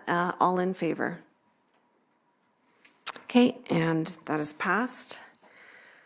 Moving on to 4.11, Report LLS 2626, Updated Surplus Lands Policy and Road Allowance Policy. Does council have any questions or comments regarding this report? No, we did not. We did not defer this one. I'm trying to whisper to the audience who's confused of why we're skipping an item. We did defer 2 items in an earlier motion so that we could keep moving.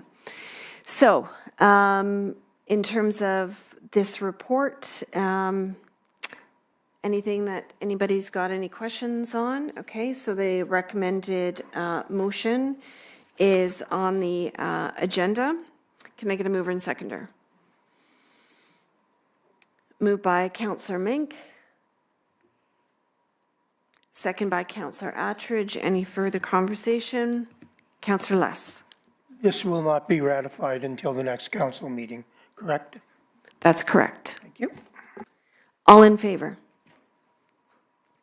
And that is passed. Moving on to item 4.12, Report LLS 2726, request to purchase unopened municipal road allowances near Lakeshore Road. I'm going to ask council if they have any questions or comments on this. I do want to note that I've brought forward an issue already to staff that is part of the recommended motion, and I'm sure that there's others that have other or similar concerns. Councillor Mink. Thank you. So through the chair, I have a few comments to make, and it might be, I know time is important here, but this is also very important to many. And I want to be thorough because I do know and it's explain why. So, staff for the report on into reviewing these requests. I respect the recommendation before us, although under particular circumstances, I do not agree. I have personally visited and examined both properties in question. I was there in person, as well as I reviewed them very closely through tools such as Google Maps and Google Earth, where I could not get access. So first, I want to address 865 Lakeshore Road. I'm challenged with principles in our official plan is the protection and support. Agriculture is recognized as one of our community's most industries and a key economic driver. As a municipality, routinely denies severances and lot creation applications within agricultural areas because our stated priority is to preserve larger agricultural holdings and avoid fragmentation of farmland. So what I find interesting here is this application is about the owner attempting to achieve those goals. They're trying to achieve consolidation of create a more practical parcel. Asked to deny. I want that potential future is not making persuaded by speculative future commercial or residential development opportunities. Keep in mind, this owner is trying to develop it now. It may not be aligned with certain visions of nuclear growth, but they're trying to develop it for agricultural purposes. I fully support long-term planning, but however, I don't rely solely on theoretical future planning. In this particular case, with respect to Haskell Road, I can support retaining that allowance. It's identified in our new road allowance policy, reaching the actual lakeshore. It serves as a division between the subject property and the neighboring lands. I'm okay whether we go ahead and deny that application. I'm also okay with granting that sale as well, or working with the property owner. Where I strongly disagree is with the recommendation regarding the unnamed road allowance that runs parallel to the shore road and the shoreline. This has never functioned as a road in any practical or visible sense at all. There's no visible road, no historical use as a roadway, and no apparent transportation function. The adjoining property owners own the lands on either side, making it a dead end in both directions. If there's a future municipal action to reclaim these lands or a public corridor, then that is brought forward to council any decisions. No planning rationale for the landowner to a narrow land that serves. In my opinion, requiring to maintain a landlocked provides no and is in operational plan is not. That's the first. 399 road. I find this difficult. Not only does it backtrack on formal previous commitments in the property owner to find a practical maintaining this as a road. Looking at the mapping, it may look straightforward. Let's go through a wetland. If you are there physically, you can see it on the map. The road extends to area, continue corridor to Willow Lane was decommissioned years ago, and the rail years ago the rail crossing was not viable. So suggest Port Britain Road could one day function as a meaningful transportation would require overcoming physical and obstacles. Intersection on a hamlet near Port Britain Creek require road wetland crossings over several structures, 5 over a rail bridge, a significant way coordination within a corridor between an additional location that does not way and rail design. So when you look at realities, the engineering, environmental constraints, associated costs, it becomes difficult that this road allowance serves a realistic transportation purpose. So in conclusion, at the end of the day, I believe council must balance long-term planning with practical reality. We should absolutely preserve allowances where there's a clear purpose or a realistic municipal, a demonstrated or a throughway that currently exists. Also be real, the road allowance exists and no longer full public. In both cases, these physical conditions, the surrounding land use and the realities on the ground support being made by the property. For those reasons, I cannot as presented the road allowance and sales. Thank you for that. Thank you, Councillor.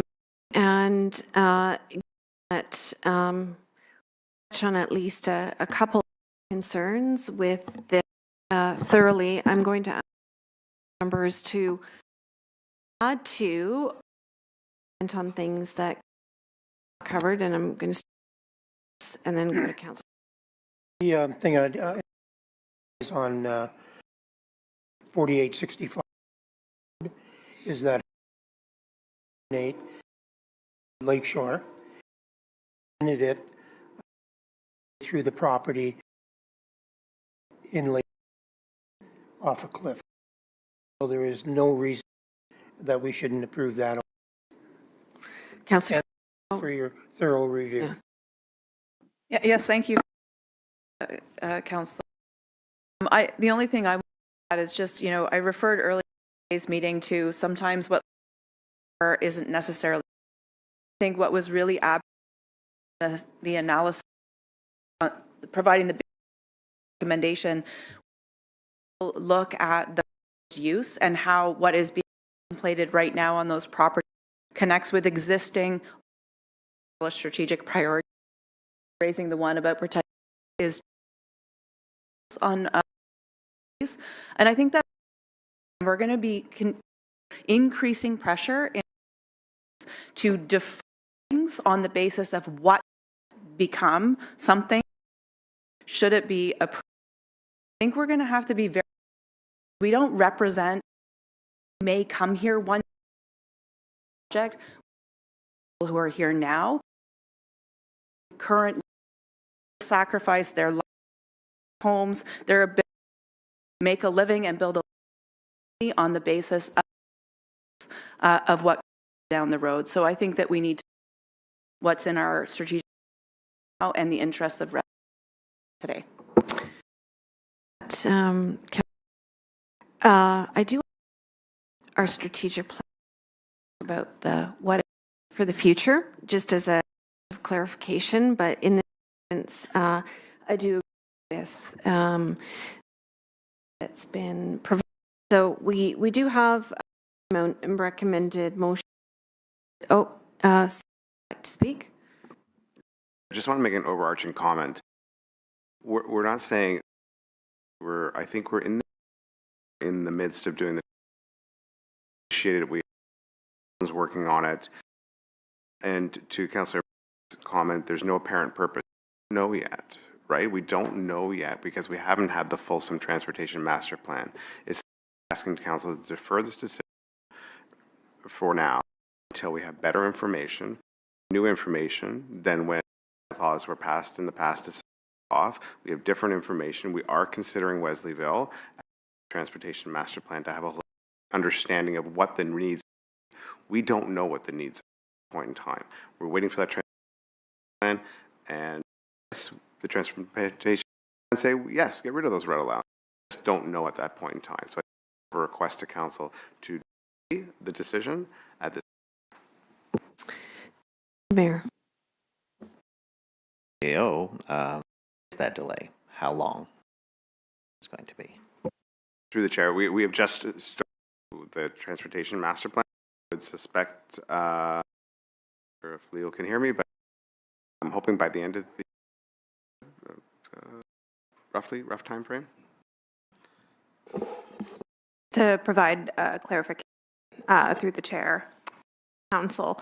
So if transportation studies facilitate a future transportation master plan, but not the transportation master plan itself, but the transportation study is specific to the potential new nuclear at Wesleyville. So I believe it would have a good amount of information for staff to make decisions following the preliminary work that's being undertaken at this time. In terms of timeline, the first phase is already underway. I would expect early Q1 of 2027. Just want to make a comment before passing over to Councillor Less. I can't support backtracking on a commitment that's already been made to a resident. Councillor Less. Yeah, thank you for that, because one of the properties is bounded on one to the east by a resident who has acquired the road allowance, and on the west similarly. So there's this patch in between that you can't get at other than expropriating property on either side of it. And I don't think your decision between now and December will make any change to what you could possibly use that property for. So I would not go along with the deferral. Okay, Councillor Ming. Yes, so I find it really challenging, the potential transportation plan, because as I attempted to explain, especially Port Britain Road, it goes to nowhere. It goes between two rail lines where we cannot construct a road. It goes over, we would need 6 bridges, including the rail bridge. We would need to expropriate land if that was ever extended, because it doesn't connect to a road. So with that said, expropriating land to connect to it into where it's situated in wetland, I'm really challenged to say that we would make a wise choice, even if by some rare chance a transportation master plan said, yes, go through there. The recommendation to council would be to build a road there at all. We would have to expropriate land to make any use of it. Otherwise, it goes to a dead end. So, and then you'd have to tie in more roads, which would require more bridges, because Port Britain Creek winds around. So I don't think that's a valid reason for me to defer this. Final comment, Councillor Clare? No? I thought you had your hand up. Okay. Councillor Darrell. Final comment. Yeah, I just would like to put an alternative motion forward to sell all 3 road allowances. I'll second that. Sorry, can you just repeat that? I would like to put a motion forward to approve the sale of the 3 road allowances, subject to the appraisal.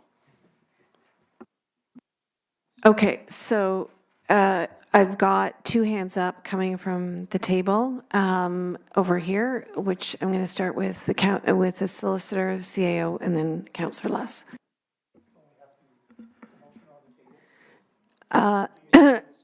Well, this is a question for if there's a comment from a staff person around something that's being proposed. Do we hear the comment from the staff person? Madam Mayor, that is subject to your discretion. I'm going to allow the comments from staff and then. Thank you, Madam Mayor. Just one comment about in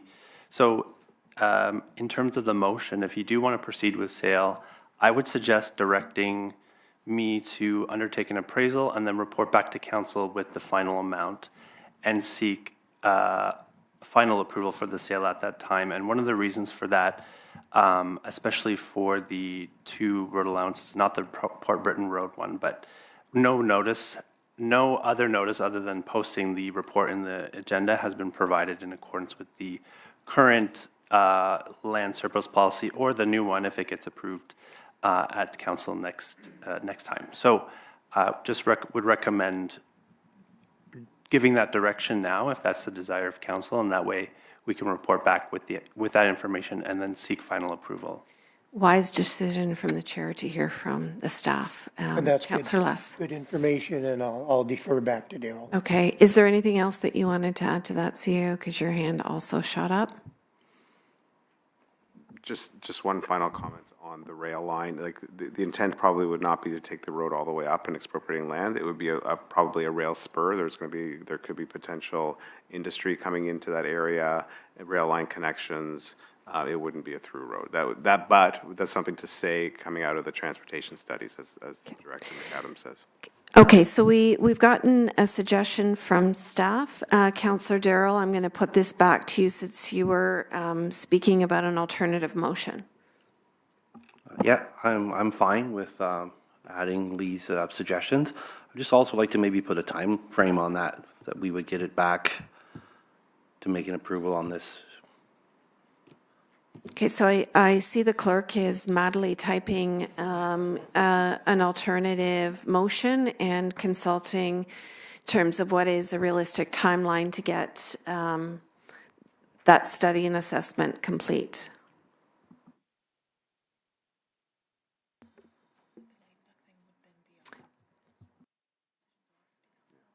We'll just give a minute for a consult.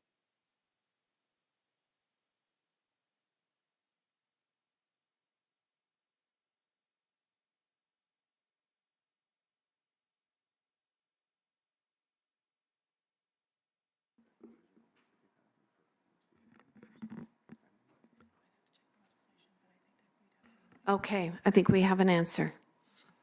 Madam Mayor, so ultimately, the biggest hurdle would be getting the appraisals done. So it would be up to how fast we could get those done. Usually it's, I want to say 4 to 6 weeks for an appraisal, which would put us pretty close to September, getting it back to council by September, and then we are potentially in a lame duck scenario. We'd have to look at whether that would be an issue.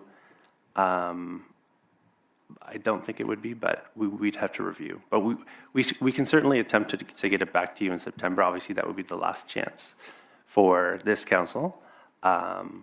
Otherwise, we would, if not, we would bring it back to the new council as soon as we can. So I have a procedural question, which is, could we not call a special meeting and ensure that this point is wrapped up before that?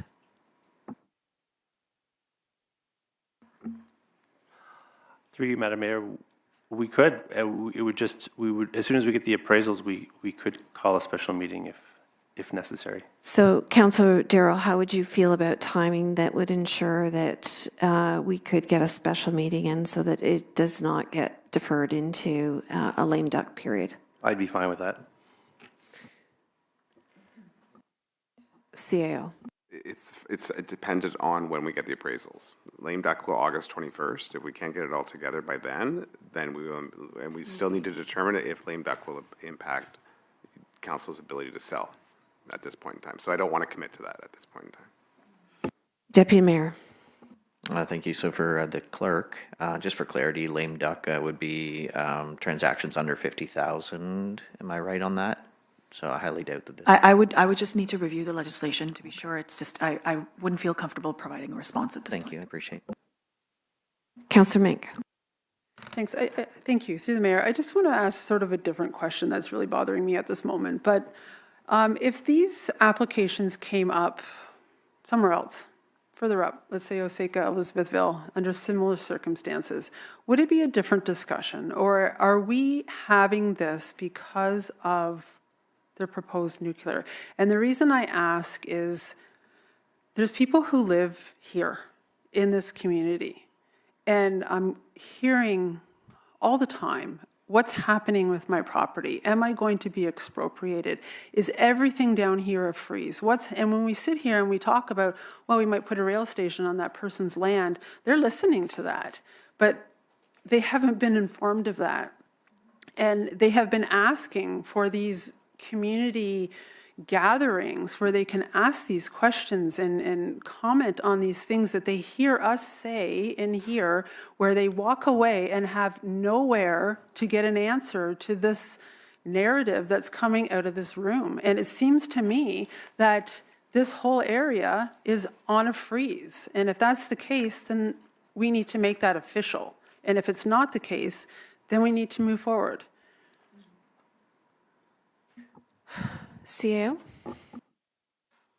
So I through you, Chair, I don't think we're being restrictive to the southwestern portion of Port Hope. The general statement is, let's get the transportation studies and master plan and not sell road allowances at this point in time until we have a fulsome both rural, urban, and southwestern part Wesleyville at this point, until we have better information at this point. So I think we understand the impetus for the report, but I'm hearing very clearly along this table that it's a different direction than what is in the report. Now I think we're just trying to figure out what's the process and what's the timing and what's possible. Councillor Clare. Sorry, I'm not on that direction. But I'm now confused because my understanding of what the director said was that these are transportation studies specific to the potential new nuclear, not that these are studies that we're not doing the full master plan right now. These are studies specific to new nuclear that will eventually become part of a new master plan. Is that correct? Thank you for the question of clarification. So through the chair, the impetus to undertake the initial studies is due to the potential new nuclear, so that the municipality can be better engaged in conversation with OPG and needs. However, the analysis will look at the entire municipality. Councillor Less. I think you understand it's the will of council that we want these road allowances sold. And now it's only a matter of money. And, come hell or high water, we don't want to go in a lame duck and have that as an excuse for not releasing these lands. To the solicitor. Just really quickly, thank you, Madam Mayor. If we weren't able to get to council before lame duck, we would absolutely bring it back at the earliest opportunity for the new term of council. So it would just be a matter of timing, whether we were able to get it done before lame duck, or if it's not an issue for lame duck, then in September. Otherwise, it would be December or January, whenever we could get it back to the new council. I guess my question is, does it really take that long to do an assessment? In my experience, it's usually about 4 to 6 weeks. Okay, so going back to my earlier question and back to the, I think what Councillor Darrell was trying to get across the line, can we do a special meeting before we go into lame duck, even with those timelines, with the information that's received? Yeah, we unfortunately we wouldn't be able to guarantee it because of it could take more than 6 weeks, but we would definitely try. If the information got back to us before the 21st of August, we could absolutely schedule a special meeting. Councillor Less and then Councillor Clare. you're delaying this. You are giving us a distinct impression that you are delaying this to not do it in their period of council. Well, you're shaking your head, but this is the impression you're giving us. And I'm sorry, I'm kind of disappointed that we're not getting an honest answer from you. So through you, Chair, I will take offense to that. We are doing everything we can. We are not, there's no vested interested staff to keep these properties. If it's council's direction, we're here to serve council. We're trying our best to get it and expedite it as fast as we can. We are limited. We have to find the appraisers, have them come out, schedule them, get it information back, and we will endeavor to get them by August 21st. Councillor Clare. I was wondering, just as like a potential option, if we're not able to get that to August 31st, but the clerk is able to provide some clarity on what we would or would not be able to do in lame duck, could there be a potential that on August 21st, we pass a motion authorizing the sale up to a certain amount or something like that, so that we don't get caught up in lame duck? We make the decision before that.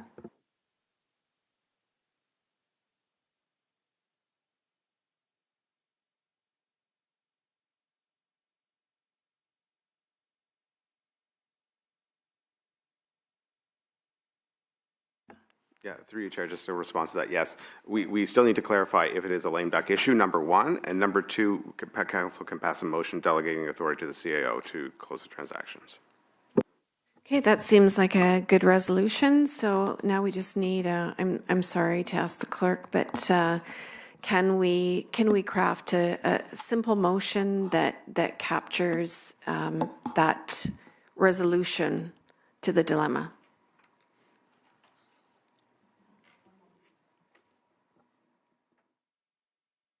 Madam Mayor, I have crafted some language based on some of the discussions, and I would look to Councillor Toms to see if he's comfortable with it, if we could just have that language. There we go. It is now on the screen. Sorry.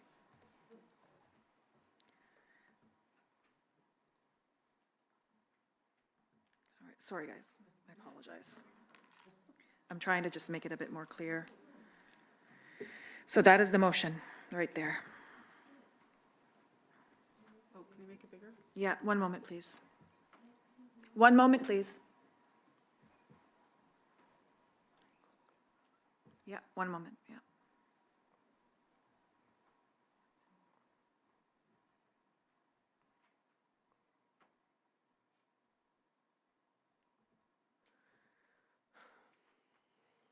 Is that okay?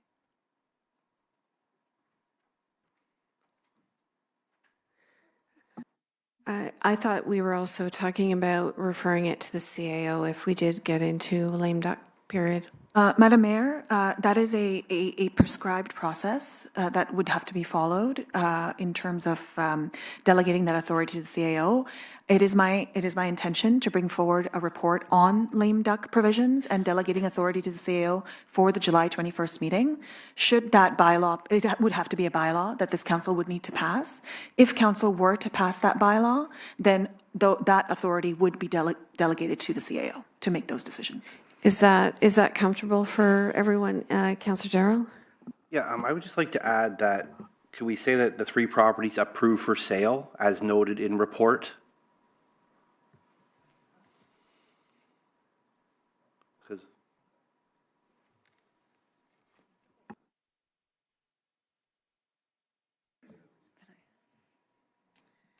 Councillor Clare. I think the concern is that this motion doesn't actually say that we approve the sale. Yeah.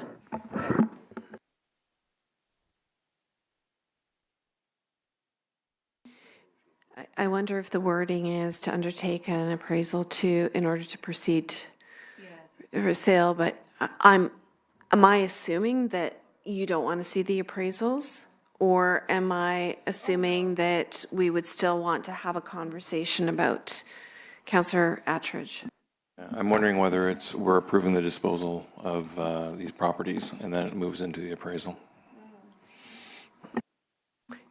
We're looking at the solicitor. This is the wonderful way of how brains work when you've been in meetings. Back to the solicitor. So to you, Madam Mayor, so what we can do is bring a report in August for the August council meeting. One of the issues is the notice. So we should advertise for notice that these properties are being considered by council for sale. We can provide notice and notify the public that council would consider a resolution at the August council meeting, even if we don't have the appraisals, to direct staff to sell them based on an appraised value.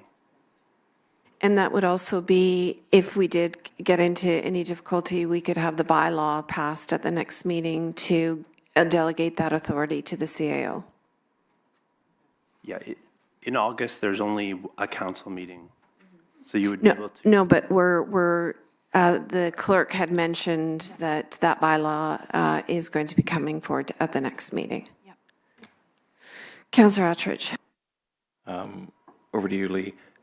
Do we need to put something in here about we direct staff to declare these as, to dispose of these lands, or is it fine as it is?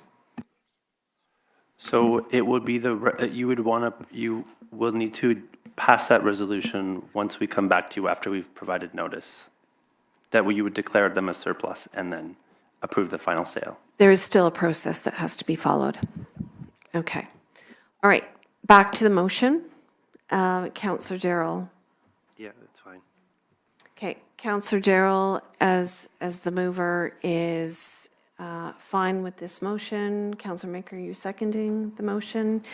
Any final comments on this? Councillor Less? Could you put in that wording about that you are going to post these properties for to the public in the motion? Yep, please. That would have to be an amendment approved by the mover and seconder.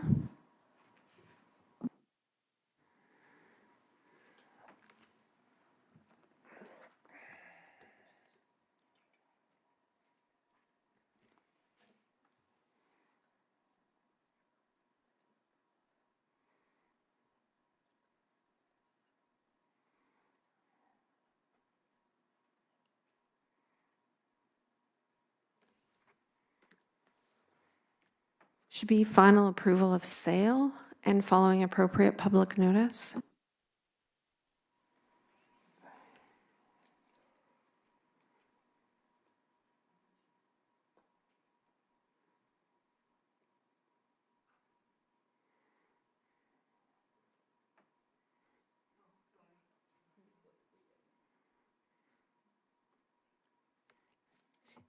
We appreciate the effort of staff here. I know it's extraordinarily late, and we appreciate everyone's patience as well.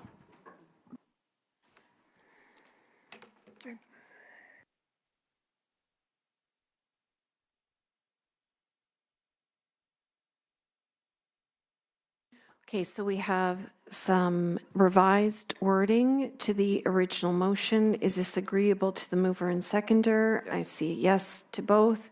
All in favor? That is passed. Moving on to updates and new business. Canada Day. I want to keep up the enthusiasm as I go through this because we had an extraordinary Canada Day. It was extremely hot. There was an unexpected power outage, and our teams adapted quickly and ensured that we could still finish the day with a fantastic fireworks display. A special shout out to Jeannie and Cheryl, all the other volunteers, all the other staff. Thank you to our sponsors, thank you to our partners, and to the community for making it such a memorable event. Second item, tree planting in honor of volunteers. Last week, we shared over social media that a tree had been planted in Vladika Park to recognize and celebrate the many dedicated volunteers who serve on the municipality's boards and committees in 2025. Thank you to everyone who shares their time and expertise in support of the community. Now I'd like to turn it over to the fire chief to share an exciting recap about the Emergency Services Charity Car Wash with support from OPG. Thank you, Chair. I'm pleased to share the success of the Emergency Services Charity Car Wash, which was held this weekend in support of the 100 Hearts campaign benefiting the Youth Wellness Hub here in Port Hope. The event brought together members of Port Hope Fire and Emergency Services, Port Hope Police Service, and representatives from OPG, as you said, who worked side by side to raise funds for this important community initiative. Through the collaborative effort and incredible generosity from our residents and visitors, we were able to raise over $2,000 in 4 short hours. So thank you to everyone. Thank you very much. Really always appreciate the collaboration of both these organizations coming together and for being of such service to the community in so many different ways, including in fundraising. So much appreciated. Thank you very much. One other announcement, and this is in terms of Giant Tiger. Like many residents, we are disappointed to learn that Giant Tiger has decided to close its Port Hope location after many years in our community. We want to be clear. This was a business decision made by Giant Tiger based on the financial performance of the store. While there has been speculation suggesting that the closure was the result of the municipality's approach to economic development or local tax rates, there is no evidence to support those claims. Retail businesses regularly make operational decisions based on a wide range of factors specific to their business performance, market conditions, and corporate priorities. Since learning, however, of Giant Tiger's decision, the municipality's economic development team has been actively engaged with the property owner, the commercial listing broker, and local real estate professionals to help accelerate efforts to attract a new tenant to the site. The municipality will seek the help to promote the property, share community insight information, support investor inquiries, and help prospective tenants navigate municipal processes. The final decisions about leasing and tenancy, however, rest with the property owner, broker, and private sector businesses. Our team is also actively advancing business retention, expansion, and attraction, including an upcoming business retention expansion initiative to be launched in the coming weeks, which will involve direct outreach to firms to gather input, identify shared challenges and opportunities.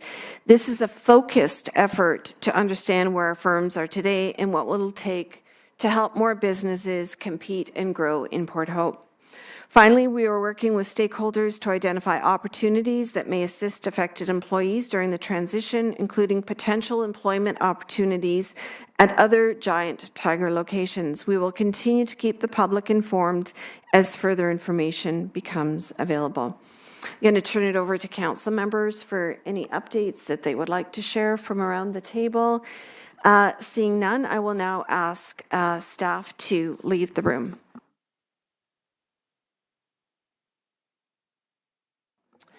Okay, we're on to item number 7, which is our question period. As I always say, question period is a period to ask inquiries of council members related to municipal business. It's not an avenue to ask questions to staff. And if there's anything operational in nature, we will get back to you with a detailed response.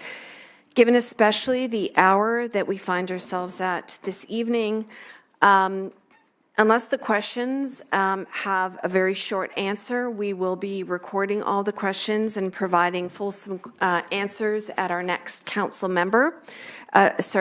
meeting, because we do want to respect the fact that people have stayed. We want to respect the questions, and we do want to make sure that you get fulsome responses.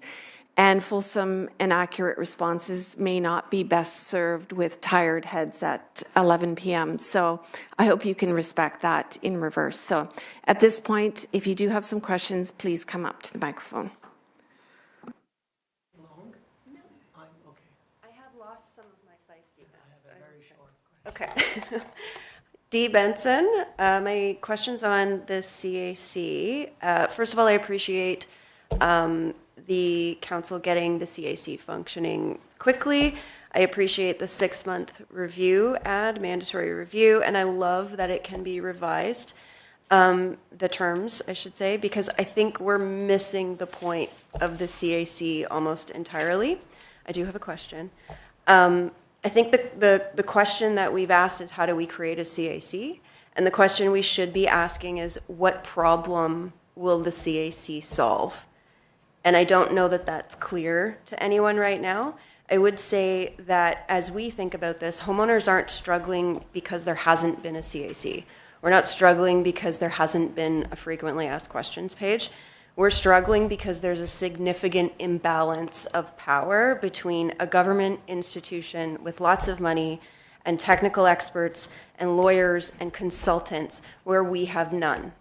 Our problem isn't that PHAI can't hear us. I can guarantee they can hear me. Our problem is they're not listening or they don't care. So the my question is, it took me 13 lawyers to find one that I could speak to because they were all tied up. My dad's a horticulturalist. I have a background reading contracts, and still I struggled to get through this process. Even though there's no money we're supposed to spend, it's supposed to be at no cost to homeowners. I couldn't get through this process without significant loss, and now I'm forced to go to court.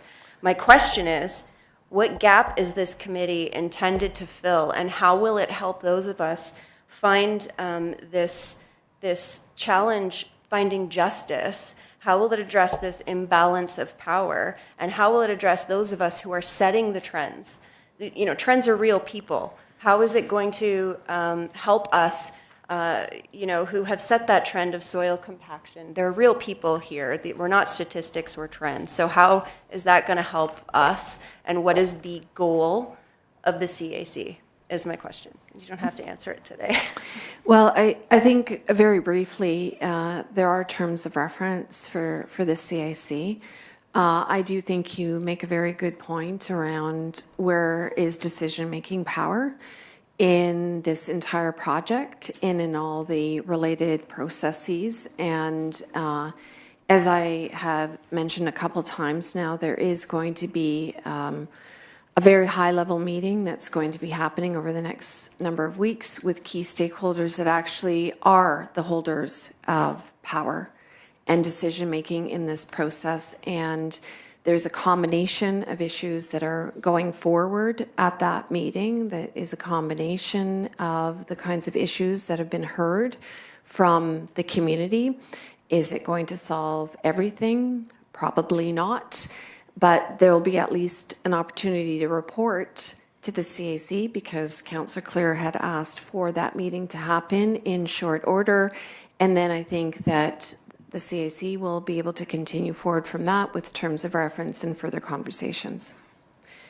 Councillor Less. To give you a one-line answer to your what's the goal, the core goal is to provide a meaningful opportunity for residents to influence the cleanup. That's the overall goal. We haven't had our first meeting yet, so let us get started. Councillor Clare. I think you make a really important point about being an individual without those resources and without that expertise sitting across the table. Someone yesterday told me specifically sitting across the table of 5 experts and trying to go toe to toe and make sure that they were making the right decision.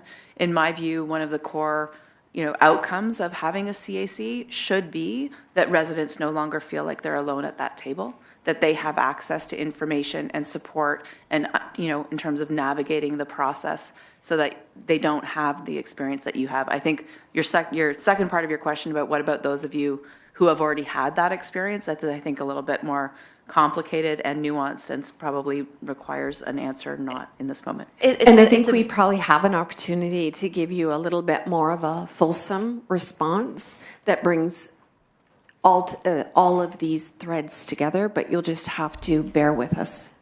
Totally fine. I just encourage you, if our goal is communication, I think it's a low bar. I think we have to think bigger than just communication. Thank you for that comment. Okay. Any other questions from the audience this evening? Hi.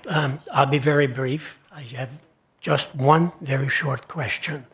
On Plan 173, Lot 323, which was just vetted, if I understand. I wanted to know whether, did you reach out for the original owner who didn't pay the taxes? Were there any proper procedure followed? I can assure you that any time that the municipality takes a step to put any property to a tax sale, that there is extraordinary due diligence that's followed before that step. It's the absolute final step. So there was an owner who didn't want to pay. Whenever there's a tax sale, it means that the owner of the property has neglected paying taxes. I understand Yes. that. I understand that. I just wanted to know if there was a real owner for that particular property. There is a reason why I'm asking this. There are other properties in that area. I'm one of them. And as a matter of fact, there's other issues connected to this one. So I took the liberty to leave some documents with Thank you. Yes, we received the document. All the council members yes, received the document. thank you very much. I just wanted to have some answers to those submissions that I made 3 years ago and subsequent questions that I have submitted about a year ago. And that's about it. So thank you for your time. Thank you for being here. We'll make sure you get answers to that. Thank you. And terribly sorry that it went so long, and I know everybody's It's not your tired, fa- so it's I'm not your getting out fault. of here. We're the ones controlling the timelines here. So, but thank you for that, and we will get back Thank to you. you. Okay. You guys, especially those guys, they're doing fantastic. Thank you.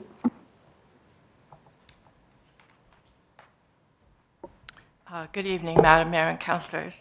Faye Moore. I have several questions, and it's fine to leave them to get a response later. As the new owner of 39 Pine Street, which was a former elementary public school, and you are notified that it has radioactive waste contamination on the site, and putting people front and center in Port Hope and in this process, particularly children, will you take the lead in requiring AECL to notify all of the staff and former staff and students of the school of this discovery and what it is, the volume, where it was, so that people are aware? That never happened with Dr. Power School, never happened with St. Mary's School. So you can show leadership on a human level with people and putting people first. So I would leave that with you as the new owners. You have that responsibility. You've mentioned, Madam Mayor, that the high-level meeting coming, there will be a report to the CAC. In terms of what the CAC is entirely designed at its origin in 2001 to be, is not to find out after things that have happened in secret, and to be informed later, but to have input and be part of that discussion. I think I'm going to just step in for a moment and say I don't think that that's an accurate depiction of what we've been talking about at this table in terms of the meeting. The meeting is premised on all the feedback that has accumulated from residents over the last number of years in relation to the cleanup, many issues that have been brought individually, collectively to this council, as well as issues that have come to the council chambers. And I spoke about this very openly a number of meetings ago around the issues that are going to be brought forward. And so in talking about reporting back to the CAC on these issues, we're reporting back to the community concerns and pain points around the PHAI project. It's not negotiations that are happening in secret on issues that are not known or the community has not brought forward to this council as pain points around the PHAI project. I would say, though, that the points and positions that you or some of you have taken are not reflective of all of the people.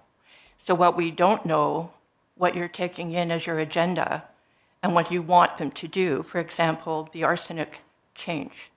If that is on the table, that is something that people should know from the beginning and who that represents. Yeah, Faye, I would say that this council made a decision on the arsenic decision, and we are democratically represented, and it was a unanimous decision on that issue.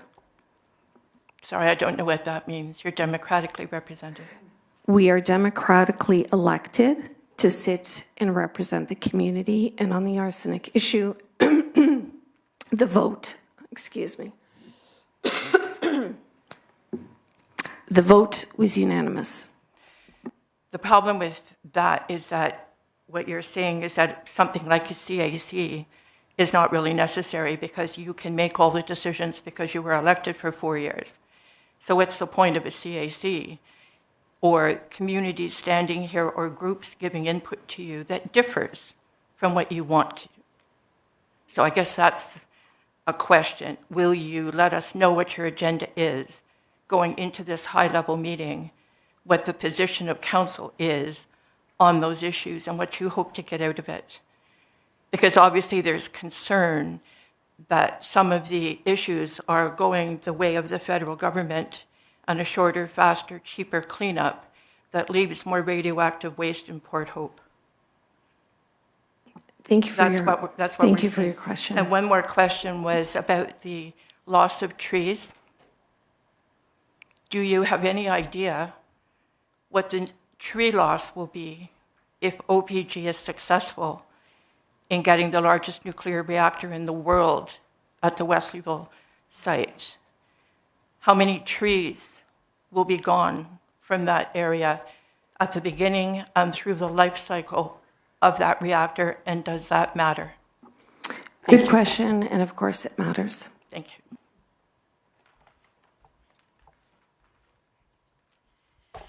Good evening. I guess still evening. Louise Ferry Bletcher, 4773 Lakeshore Road. I have a number of issues to raise, and it's all Lakeshore Road related that's come up this week, but I just wanted to start by thanking Councillor Mink. I really appreciated you bringing forward the concerns of the rural community, especially people out Lakeshore Road towards East Town Line, with respect to the fact that we keep hearing about all these studies that are coming forward, and we've had no consultation whatsoever from this council on this. Several of us are meeting with our members of our MPP and OPG and all of the disparate community meetings that are happening, but we just aren't getting any feedback from this council as to what's actually happening to that project, and that would be really appreciated to have more information coming forward on that. Louise, I just wanted to ask, did you receive the update in your tax bill around some of the activities that are happening around the project to date? Was it sent electronically? It was in the bill. I got my bill a long time ago and probably didn't, I've been getting stuff in my mailbox once in a while, but I'll take a look again. Okay, that might be worth having a quick look at as well. Yeah, well, the information we're getting from them is not consistent across the board, so we can have a conversation about that again. The other thing I want to know is, are you aware of the information? Sorry, it was from us, not from OPG. Okay. Are you aware of the information we got from the county with respect to the broadband that is now not being delivered to rural residents along Lakeshore Road and maybe other areas? Are you aware of that? And what's happening with respect to how are you advocating for the people that aren't getting broadband now? The advocacy around rural broadband has been ongoing for the last 12 months through the county, through the province, and I would suggest that there's nothing wrong with the consistent advocacy that has been happening. Rural councillors have been very active on this file. I've spoken to all the ministers around this file. Okay. I've spoken to the MPP about this file. I've talked to the county about this file. I've talked to county staff about this file. We are not the decision-making body that is making the decisions around rural broadband, but we continue to consistently advocate for it. But this council did approve that the broadband was coming to, and my understanding was that it was intended to come to all of the residences in the rural community. Is that not correct? That's correct. But the federal government is now the one saying that we have sufficient broadband, even if we don't? I'm going to let, Councillor Mink has got her hand up, so I'm going to let her speak. But go ahead, Councillor. Thank you. Just for point of reference, I am also one of those people who did not qualify, even though my neighbors did. Just to this point, so I can't answer a lot of these questions. I am searching for the same answers, and I received the exact same disappointment that you're speaking of. I do have a distribution list of people who I do speak with regularly as I get information or as these questions arise. So please, if you know of people and yourself, let me know, and I will do my best to keep you informed as best as I can. Okay, I think it's many of my neighbors. Yes. Thank you. The other issue is there's a bell tower. It's a virtual meeting tomorrow night with regards to the new bell tower. Is there going to be a public meeting for that, or is that the public meeting? I am aware of the meetings that are happening around the bell tower. I also know that residents have reached out to the CAO for a meeting around the bell tower, and that is my information in terms of that communication. Okay. Councillor Clare. Yeah, I was surprised to see that it was virtual. I did go back and check the policy. We developed the tower siting policy the last time there was a proposed tower, and our policy does allow for a virtual information session. And I went through and I checked it against the policy. They are fully complying with the requirements of our approved policy on that. Okay, well, I hope that goes okay. Lastly, and I'm sorry to bring this up, but your item 411, the municipal land surplus and disposal policy, I actually took a good look at it because one of my neighboring properties was two of my neighboring properties were on the applications for this evening's 4.12 report. So in reading this, it seems to me that this report or this policy will delegate the surplus land policy to staff, and there are applications that won't come to council whatsoever. I'm referring specifically, unless I'm misreading this, section 2.1 subsection C, which says that the director has the authority to refuse a municipal lands purchase request if, in their opinion, they determine that the municipal lands in question would not be reasonably considered by council for declaration, so it won't even go to council and that the appeal to such an application would be to the CAO. So I'm just wondering if this is intended was staff, were you intending to have the staff bring forward a policy where they would be delegating your current authority to review such applications directly to staff and that they might not come to you? So I think you should just take a closer look at that before that comes back to the council. Thank meeting. you for that question. Okay, thank you.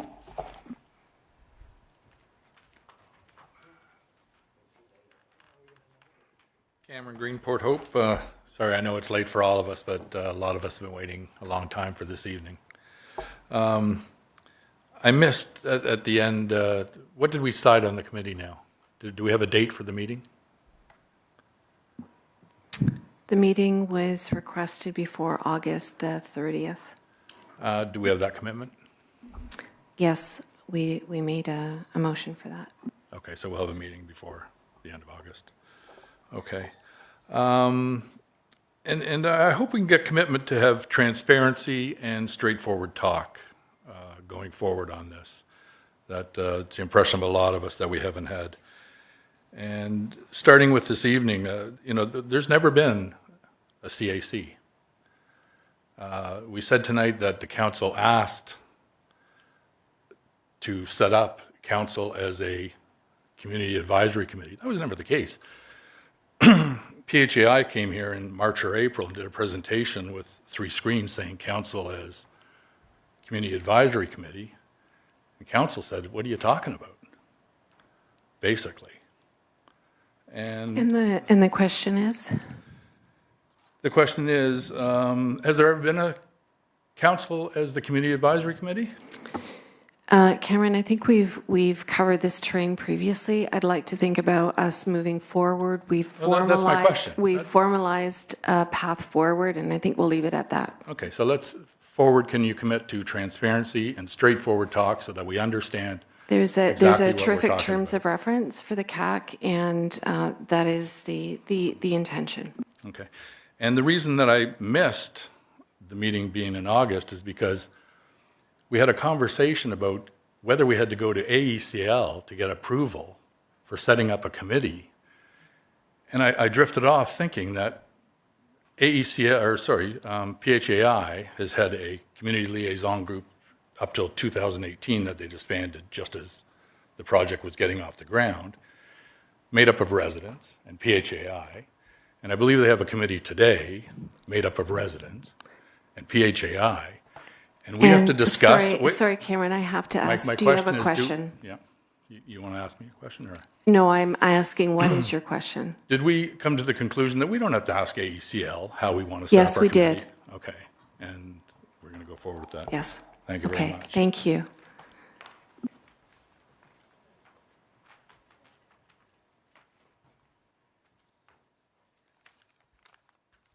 Pretty much covered my question.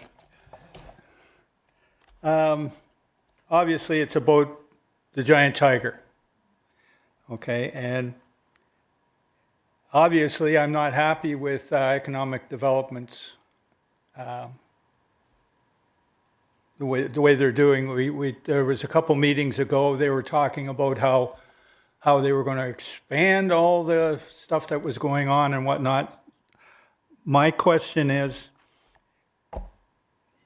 you talk about taking care of everybody in town.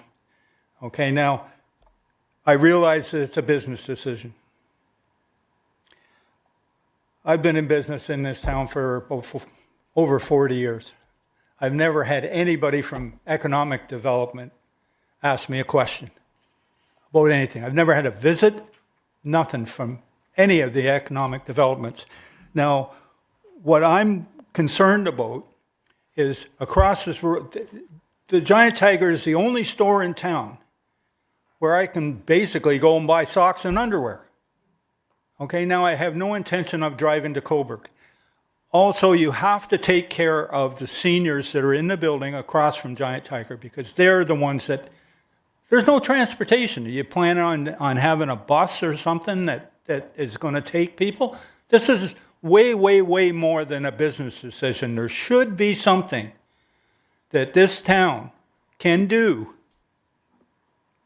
to make sure that everybody's got a place that they can shop. Thank you. So I think the question is, what are we doing in relation to this closure beyond what My question is, why already wasn't shared? stuff done before, and what are you doing now? Well, I think it goes back to what I read earlier, which is there are certain decisions over which we have power. There are certain decisions over which we don't have power. What we do have power over right now is how we're responding to this decision. And I laid out some of the steps that economic development has been taking. But we take your points about your concerns about what is going to replace it. The economic development team is working on a replacement, and your other comments will be taken back under advisement. Okay, then I'm going to ask you to have somebody from there please get in touch with me somehow. We'll pass that on. Okay. Absolutely. Appreciate it. Thank you. Any other questions this evening? Okay, well, that concludes our business to be covered on today's agenda, and I'm now in a position to adjourn the meeting at 11:21 p.m.